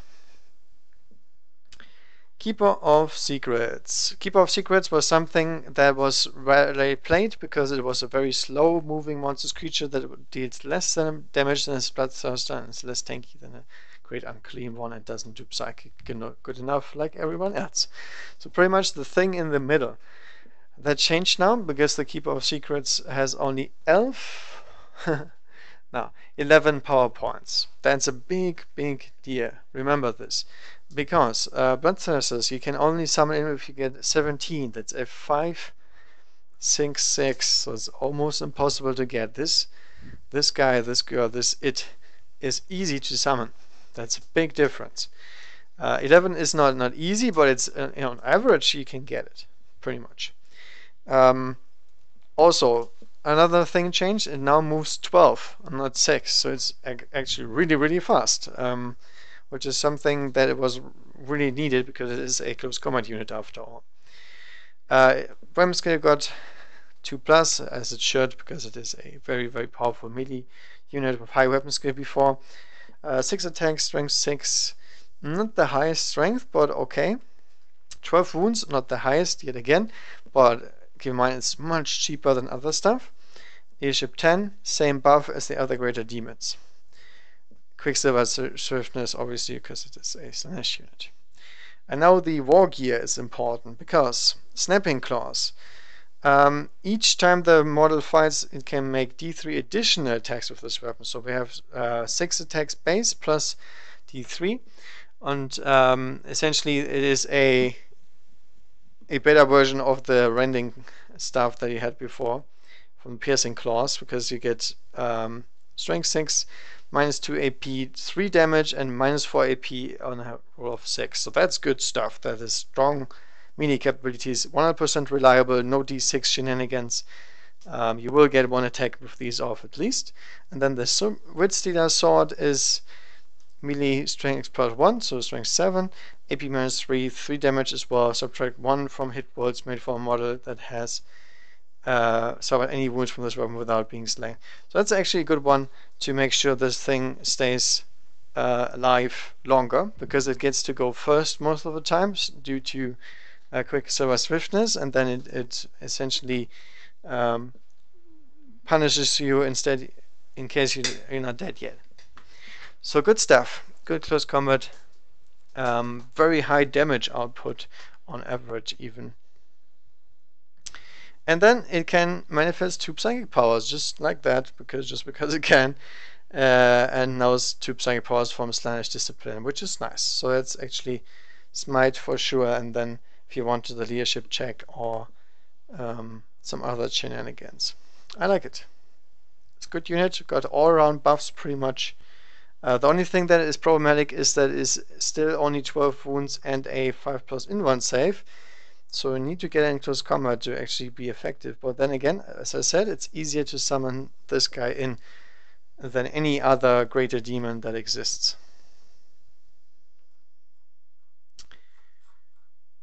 Alright, Herald of Slaanesh.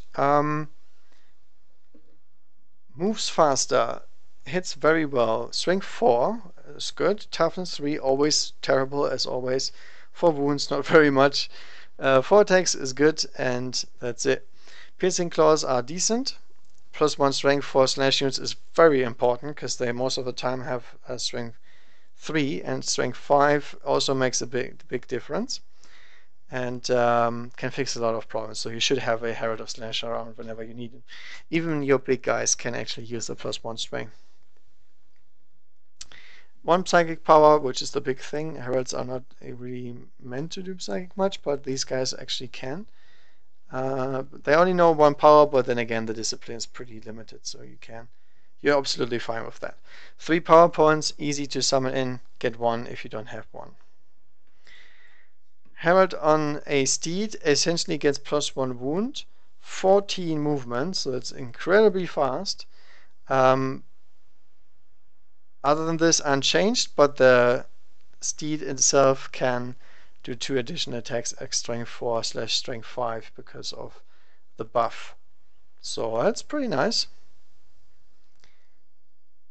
Only 1 power point more, so if you have it, take the steed for sure, because unholy speed. All the steed guys are cool because of this. Advance and charge in the same turn, so that's 14 plus d6 movement plus 2d6 for charging. Holy smokes, that thing is fast. Doesn't hit as hard in the close combat because you can't take the lesser artifacts anymore, but it is still nasty, and it goes very fast across the table, which makes it a good smite user. Usually psychers don't get around that quick, but the Herald of Slaanesh, especially on steed, can make good use of smite.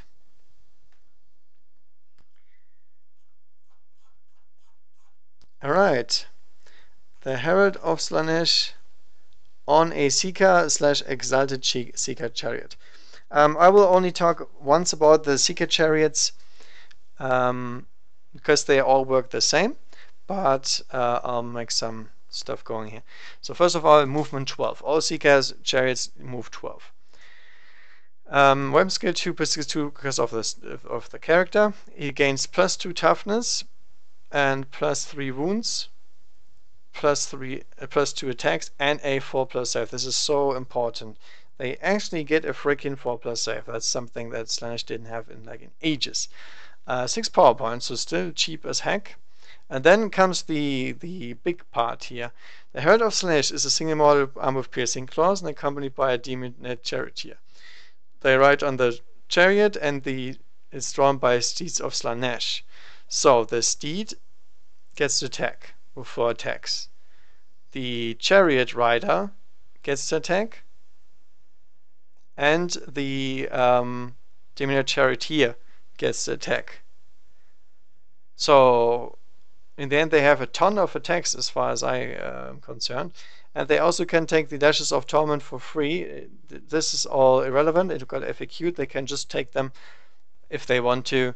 And they get this additional attack with 6 range only. But you can be fired within 1 inch and so on. So pretty much like a pistol. Yeah, and everything here has a Scything Impact special rule. So if you finish a charge move, you roll for d6 for each enemy model within 1. It suffers a mortal wound for each roll of a 6, which is obviously nice. That's some pre-damage. So we're getting this damage, we're getting the Herald damage, we're getting the Steed damage, and the Charioteer damage, which is a bunch of stuff in the end. Alright, and now if we go to the Exalted version, obviously still Psyker. The Exalted version just has more wounds, and it has the Scything Impact on a 5 or 6, so it's a little bit better here. And we get even more attacks. We get double the amount of Steed of Slaanesh, and we get 3 Demon Charioteers that get to attack, and a Herald of Slaanesh that gets to attack with more attacks in the end, so 8 attacks total. Obviously this does something. You go over 10 wounds, so you can now be targeted, even though you're a character. You're losing stats, you're losing movement speed, weapon skill, and attacks. So essentially you're banking on the fact that you don't get damaged so far that you deal less damage than a Seeker Chariot, but if you get in with full weapon skill, this thing absolutely mows down anything that you touch. It's not very good against high toughness, but against hordes, against normal marines, they just drown them in attacks. Really, really powerful stuff if you consider that these weren't very good last edition, pretty much. So very interesting unit. The Herald of Slaanesh itself is pretty nice, but these chariots are actually something you have to look out for. They are, I think, certainly not known for that much damage, but they can deal a lot. Alright, Demonettes. 5 power points and 9 points per model, by the way. Rather expensive, but they got better this edition for sure. First of all, Demonettes moving now 7, so they're faster. Weapon skill 3. Strength and toughness still pretty but they have 2 basic attacks. That's really, really good. Basic attacks are very, very important for these small units, especially for Demonettes because they have piercing claws. So the more attacks you get, the higher chance you get your rending, and if you rend stuff, people will die. AP -4 kills even power armor marines pretty quickly, and deals even with Terminators pretty nicely, and the -1 AP makes sure that you deal a lot of damage. Now the downside was always the strength 3 wasn't even able to touch vehicles, but now you get your +1 strength from your Herald being around, which is obviously great, and then you also can get buffed by other units, and yeah, the Demonettes in general are in better position than before, just due to the other changes in this edition and the ability to get a blob of them in here. Because if you really want, you can get 15 power points with all of these, and you have 30 Demonettes in front of something 9 inches away. If they make that charge, it's probably dead. Doesn't matter what it is, it's probably toast. afterwards. Really, really nasty unit. And then even worse, if you get a unit above 20, you increase the characteristics by 1, so they now have 3 attacks per model. So they become some sort of Genestealer cult equivalent, except they're cheaper, faster, replaceable, and in one saves, and they attack first. So I don't know, probably a better version of them. It's very interesting. I really like the Daemonites more than I did before, and that's mainly due to the Seeker comparison most of the time. We see what the Seekers got in comparison. Fiends of Slaanesh, really interesting unit. Very situational last edition. This edition much better. Moving 14, fast as heck. 3+ weapon skill, better than before. Strength 4, toughness 4 is unchanged. 3 wounds also unchanged. 4 attacks, so more attacks per fiend. Still have a crappy armor save, obviously, but their offense got better because, first of all, they have dissecting claws. Before they had nothing at all. Now they have at least AP -1 and 2 damage, and they also have the rending ability. So essentially they have the same ability as a Demoness, but they deal 2 damage each time. So that's good. And then one of these attacks they have can be replaced with a Vicious Barbed Tail, which is essentially a Power Fist equivalent, where you get 1 punchy attack. It's strength 4, but it's at -3, so almost a guarantee rend, and D3 damage. So that's interesting. And then they still have the same ability as before, the Disruptive Thongs, -1 from Psychic Tests within 12, so you can summon them in and get them right into effect range. And then the best one, enemy units within 1 inch of any Fiends of Slaanesh cannot fall back unless they can fly. Great stuff. So this thing can be summoned in 1 guy per summoning. Costs you very few points, has some great abilities in close combat. 2 power points per guy is super easy to get. It's impossible to fail the roll. And yeah, once this thing gets it stuck in close combat, Imperial Guards will just lose. Because they can't get away. You can try to hide in close combats yet again. And you can disengage whenever you want to, since you can make the fiends fall back. But this is a great support unit to keep other units in place for the rest of your army to kill them all. And it is fast, it can advance and move without any problems.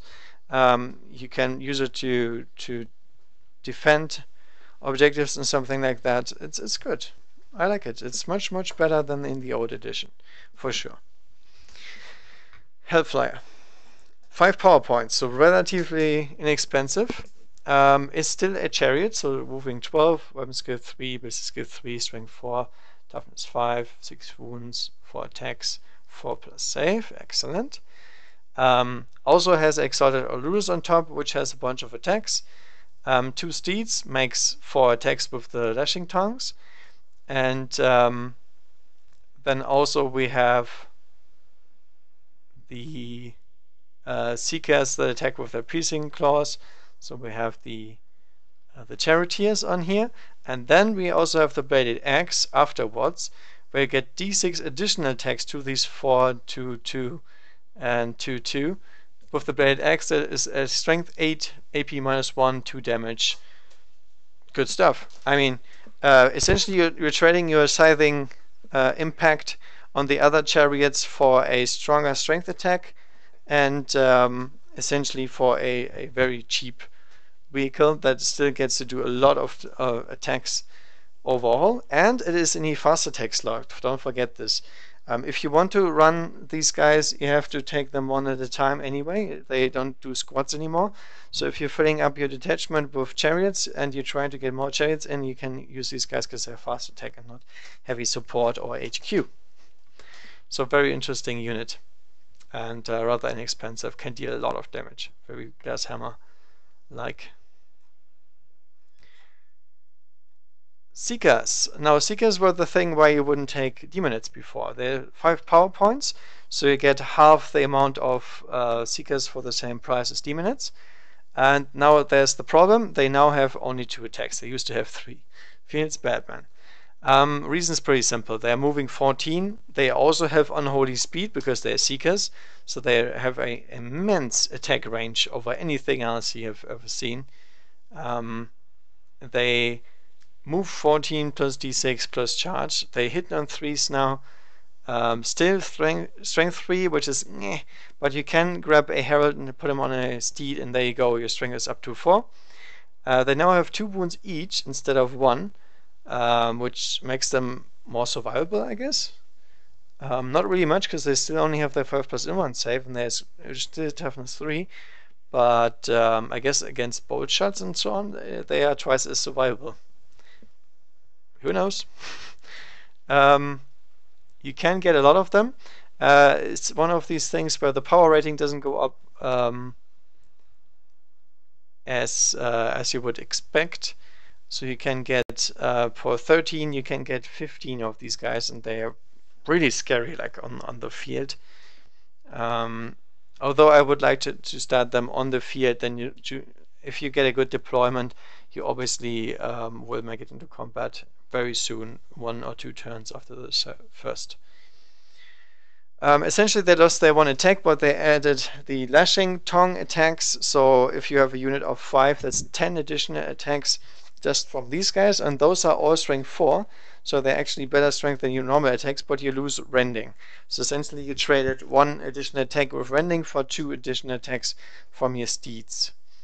I'm not sure if that's a nerf, really. I think they're still the same, and unholy speed is definitely better than anything that Slaanesh ever had. Plus Quicksilver Swiftness makes them much better. The ability to alpha strike with these guys is really important because they're too squishy to survive otherwise. I don't know, a pretty good unit, I think, still. Seeker Chariot we don't have to talk about. It's the exact same as the Seeker Chariot with the Herald on top, and except there is a Exalted Oluris on top and not the Seeker, the Herald. So you lose the attack, and but other than this, you lose the attack, the weapon skill, and the psychic ability, and the rest is exactly the same. So the Demon Charioteer is there, the thing is here, Impact is here, and we also have a Exalted Seeker Chariot where we increase the steeds, chariot riders, and the Scything Impacts on a 5+. There you see the beauty of the beast. Keep in mind, 4 points, 5 points. Incredibly easy to get in here, and incredibly powerful if left alone. Obviously, the maximum benefit together with Fiends. Nothing can escape you if you get the Fiends in time. He doesn't want to focus the Fiends though, because the Fiends are single units, and who cares about 1 Fiend? But if they get stuck with you in combat and you can't kill them, you can't fall back from these things, they can deal some very, very nasty damage, because you have to bring down the Exalted Seeker Chariot before it gets into close combat. Even the second profile isn't as bad. It still moves 10, still has 6 attacks, but the 4+ weapon skill already hurts its ability to damage stuff. But afterwards it's gonna destroy your units. 1 Herald to this, and you have 8 strength 5 attacks, 8 strength 5 attacks with rending, and then 3 charioteers is 6 attacks with rending at strength 4. So it's, you don't want that in your face. That's a little bit too much for such a unit. Even when compared to Khorne units, it's just really good. The Juggernaut of Khorne is similar, but still different. Alright, that is it for all the demons. Now we go to the Chaos Undivided / Variable demons, but there's very, very few in the end. So Be'lakor is our usual named Demon Prince that is here every time. Was very good last edition. I think he got massively nerfed by the fact that there's no invisibility anymore, but you know, still. Now Be'lakor is a Chaos Demon, and he's a Chaos Demon Prince. But this Be'lakor guy is the only guy that gets powers from the Dark Hereticus discipline. So this is really interesting, because all the other units obviously only get the ones from their god. And this guy is, in this sense, different, but he doesn't really benefit too much from this, because most of the stuff you have targets Chaos Space Marines. But still, there is some sort of synergy with him with the Demon Codex. He moves 14, which is faster than any other Demon Prince. 2/2 is good. Strength 6 is good. 7 with the blade is also fine.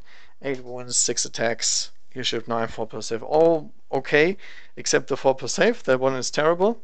But it's fine, because as always he has his shadow form, and in this edition it means you can reroll all failed saving throws for Be'lakor, which is great, unless he doesn't get his saves, and then it's only a 5+ rerolling. He has -1 leadership from enemy units within 12 inches of him in the morale phase, and obviously that's great, because this has synergy with Slaanesh spells, for example, and helps you out in close combat when you have to finish off the last bits of the combat that might hurt your squishy units very much. He's only 12 power points, so you are able to get him in if you want to, and his blade is -5 AP, 3 damage flat. That's good stuff. That's a really, really good profile against most stuff. Absolutely tears apart Centurions. He's the Centurion killer, you could say.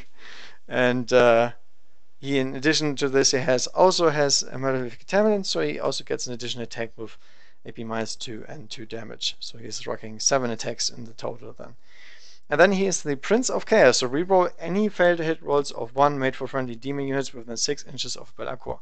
So he does not even target Nurgle only or something like that, he buffs everybody.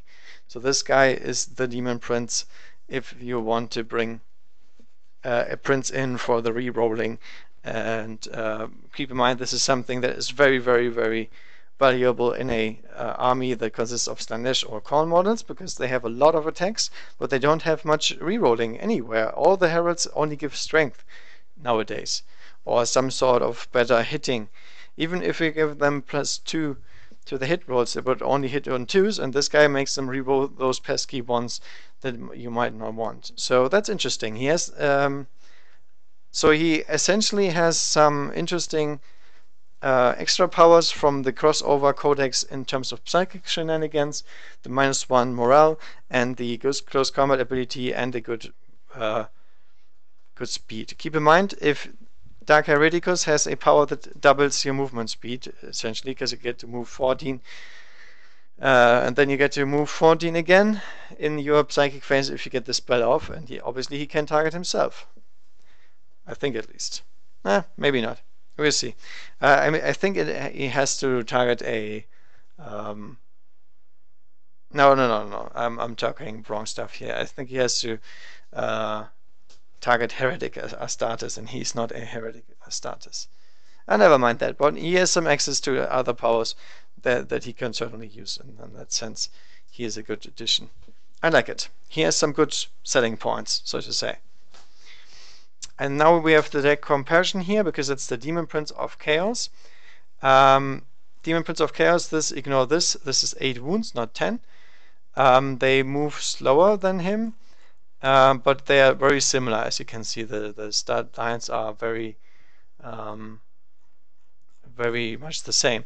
Now, the Demon Prince was the other very customizable unit. Now he's not. Essentially, you have 3+ saves, so you have to take your Warp Forged armor. You can take wings still, which means you get 12 movement instead of 8, but obviously the vanilla prince is much better with movement 8 than 6, because he's faster. You can summon him in at 11 points. It's entirely doable, not really hard, but he only has 4 attacks. That's very, very few, considering he's supposed to be a hard-hitting thing. Lost all of their special artifacts and so on, so keep this in mind. They don't have more access to any attacks. For some reason, he can now get his Warp Bolter yet again, which is a good one, because -1 AP, 2 damage. Why not? Why not? Hitting on 2s, It's not very expensive. You can take it. You have a Hellforged Sword, a Demonic Axe, or a second set of Malefic Talons, but you always have one set. If you have two sets of these, you get 3 additional attacks instead of 1 additional attack. So if you want to just increase your overall damage output against lighter targets, it's great. And other than this, the Hellforged Sword gives you damage and -2 AP, and the Demonic Axe boosts your strength to 8. Also has -3, so 1 better, and 3 damage, but you have to subtract 1 from the hit roll. So it deals overall way more damage with the axe, but obviously you have to subtract 1, which is not very nice. If you take Khorne, you don't get a Psyker, but you get +1 attack, so you attack 5. And strength 9 is actually really nice. So if you take the Khorne one, the axe is going to be the better choice in this case, because you get an additional attack. You get strength 8 with the axe, strength 9 on the charge, which allows you to attack tougher targets way easier. And with 3 damage per successful hit, this is actually really, really good. Nice. This is some good tank wreckage if you want to. They all have to take a Chaos God. You cannot take an unmarked model. And they get the ability that all the Chaos units from the gods have. Obviously Nurgle is nice because you get to live longer with your 8. But keep in mind, since you have 8 wounds, you can hide behind your cheaper units, especially something like Plague Bearers and the like. And you get to buff them with your Prince of Chaos ability, but keep in mind these guys have to be marked, so they're only affecting the Chaos God that they are aligned to, while Beta Core would buff everybody, because it just says demon unit and not demon of something something.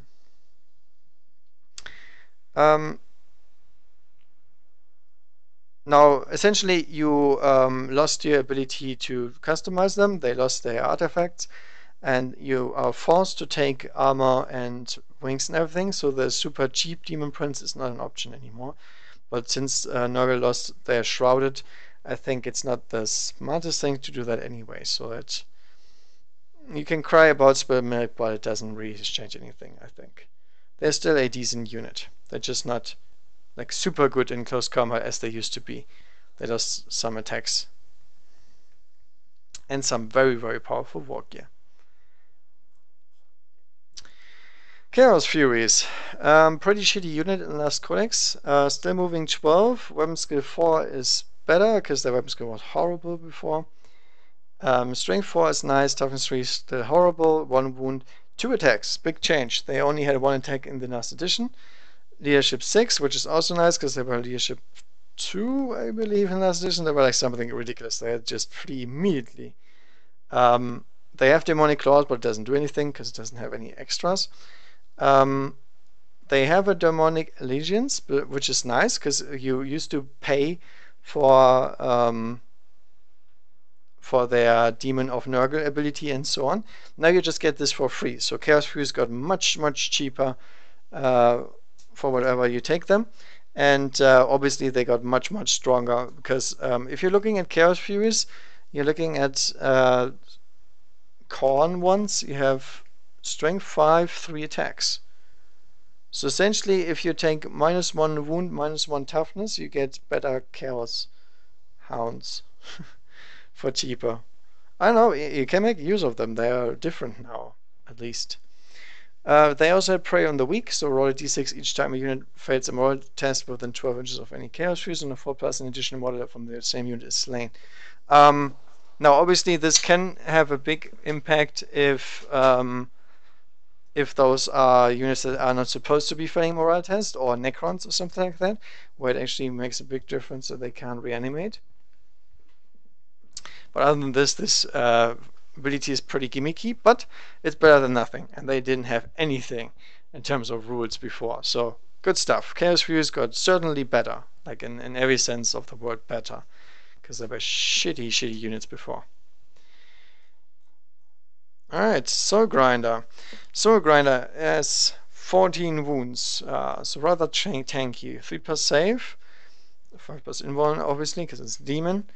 They do have a Harvester Cannon, Flag Bombardment, an Iron Claw, and a Warp Sword. So essentially, they got all upgrades now built in, so you have less options, but obviously they pretty much have everything. The only thing you can do is swap the Warp Sword with a Warp Claw. The only difference between the two is the Warp Claw essentially makes you better against multiple units because you only have 3 base attacks, which is his biggest problem. That's so few for a walker that needs to go into close combat most of the time. But now you make 2 hit rolls for each attack with this weapon instead of 1, so you have 6 attacks at strength 8 -2 AP D3 damage. So that's good stuff. And the Warp Sword instead gives you more quality because it has 3 damage flat and AP 3. And you can reroll fate hit rolls with this weapon. So the Warp Sword is better to penetrate, which is really weird to me. I think the Warp Sword should have the ability that the Warp Claw has. But okay. So the Warp Claw is now the better infantry killer, and the other one the better overall killer. Now keep in mind he also has an Iron Claw, which is a strength 16 AP -3 D6 damage, so he still has the ability to pull out the big weapon. But remember, you can choose which weapon you use, so you can go with the best one, whatever you want to, and he doesn't have to subtract 1 from the hit rolls because his weapon skill is already 4, which is not good, really not good. Flag Bombardment and Harvester Cannon are pretty wonky because they are also only hitting on 4s or 5s when he gets lower. The Harvester Cannon is essentially a autocannon with a little bit better autocannon because there's 1 shot more and D3 damage and not 2. And the Flag Bombardment is a battle cannon with half shots. Strength 8, AP -2, 3 damage flat. So essentially, the profiles on this thing are good, but the amount of shots is not very high. The amount of attacks is not very high, and the weapon skill and the ballistic skill are both below average. So unless there's some sort of ability to reroll something, which they had with the old formation, for example, it's actually hard to gauge the actual value that this model has. Now, mind you, there are only 11 power points, but I don't see really a reason why I would bring in a Soul Grinder. And I mean, in the same range lies, for example, the Keeper of Secrets, which has more utility. But the Soul Grinder is certainly the most shooty unit in your entire codex now, which is rather interesting. But I mean, if you don't count horrors and the like, or exalted flamers, those are all exceptions in this codex, and the Soul Grinder actually has some long-range shooting and really decent capabilities too. So he suffers the same profile problem as a Defiler. They pay points for stuff they most likely won't use, and that makes them rather ineffective. He wants to stand still for his heavy weaponry, but he can't because he has to move forward, otherwise he doesn't use his melee weapons. So he's better used as a turret where people want to come to you to take your objective, so you can hold still, shoot your weapons, and if they come close enough you can punch them in the face. That's the idea.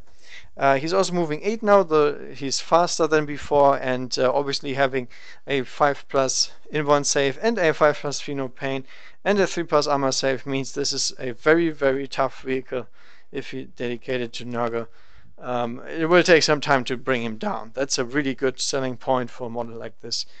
Although a few last cannon shots might still ruin your day if you're unlucky. So don't know about that one. But certainly in terms of vehicles, what you have, this is one of the most survivable ones, for sure. Alright, and that's all the demons we have. Obviously there is Forge World demons and a lot of skulls, but I'm not going to review the lot of skulls because it's too expensive to run them in normal games. All the units I've shown you are definitely doable in normal games, and there's very few Forge World stuff that you would necessarily miss. Other reason is this video would just get too long. That's it. Alright. So overall, I believe demons got changed in an interesting way. The summon mechanic is absolutely bonkers in anything but match play, but you shouldn't play anything but match play anyway. In narrative, demons will just be severely overpowered, like more than anything of spamming psychic powers or anything can do. These guys can just bring in so many reinforcements now and so, with such reliability that I don't see any reason to not play match play. Unless you really want to show off how it goes when you get to summon stuff. But really, there's a bunch of dead units from the last edition that they tried to revive. Not all of them really did the trick, but a bunch of them really got much better at what they already did. And I like that. I think that's a good idea. It's essentially like the Necron Codex in that sense. They fixed a lot of units in that iteration. The Destroyers finally got usable, and Tomb Blades were now a thing and all that stuff. I like that. That's a good thing to have. What I really want though is my demonic gifts and all that funny stuff from the old edition. I would like to have those back. It can still be random as heck. Who cares? It's chaos. It's gotta be random at some point. But it's not very nice to have so few options on all of your units. Essentially, you have only 4 or 5 upgrades, and 3 of them are for demon princes. So your options are very, very limited. Let's be honest here. And before, the heralds and all that stuff were like a candy box. Now you're paying a lot of extra points for stuff you don't necessarily wanted to pay for, but now you have to. Everybody is a Psyker except he's Khorne, for example, which is a little bit weird, but it's okay. I don't hate it at all. It's not that it makes them like essentially worse or something. It's just a different approach to how you want to build your demon army. And obviously close combat got changed. Initiative is gone, and that's all for the better of demons, because no demon ever had assault grenades. Obviously that's a great change for them, because they are the close combat units I think in comparison to any codex. Genestealer cults might be an exception, but demons are even better than those in close combat. Or harlequins, they are even more dedicated than those. So in this sense, it makes sense for them to enjoy a unit composition where melee units actually get stronger, because they also get to fight more melee armies, which makes them inherently stronger. It doesn't even matter if they get better movement or better summoning to get to the front. Just the fact that the enemy will maybe take other melee units that meet yours is a great deal for a demon player no matter what. Alright, that's it for me. I hope you enjoyed. If you did, leave a like and leave a comment below. If I missed something or if I misread something, also leave a comment and tell me about it. Other than that, happy wargaming.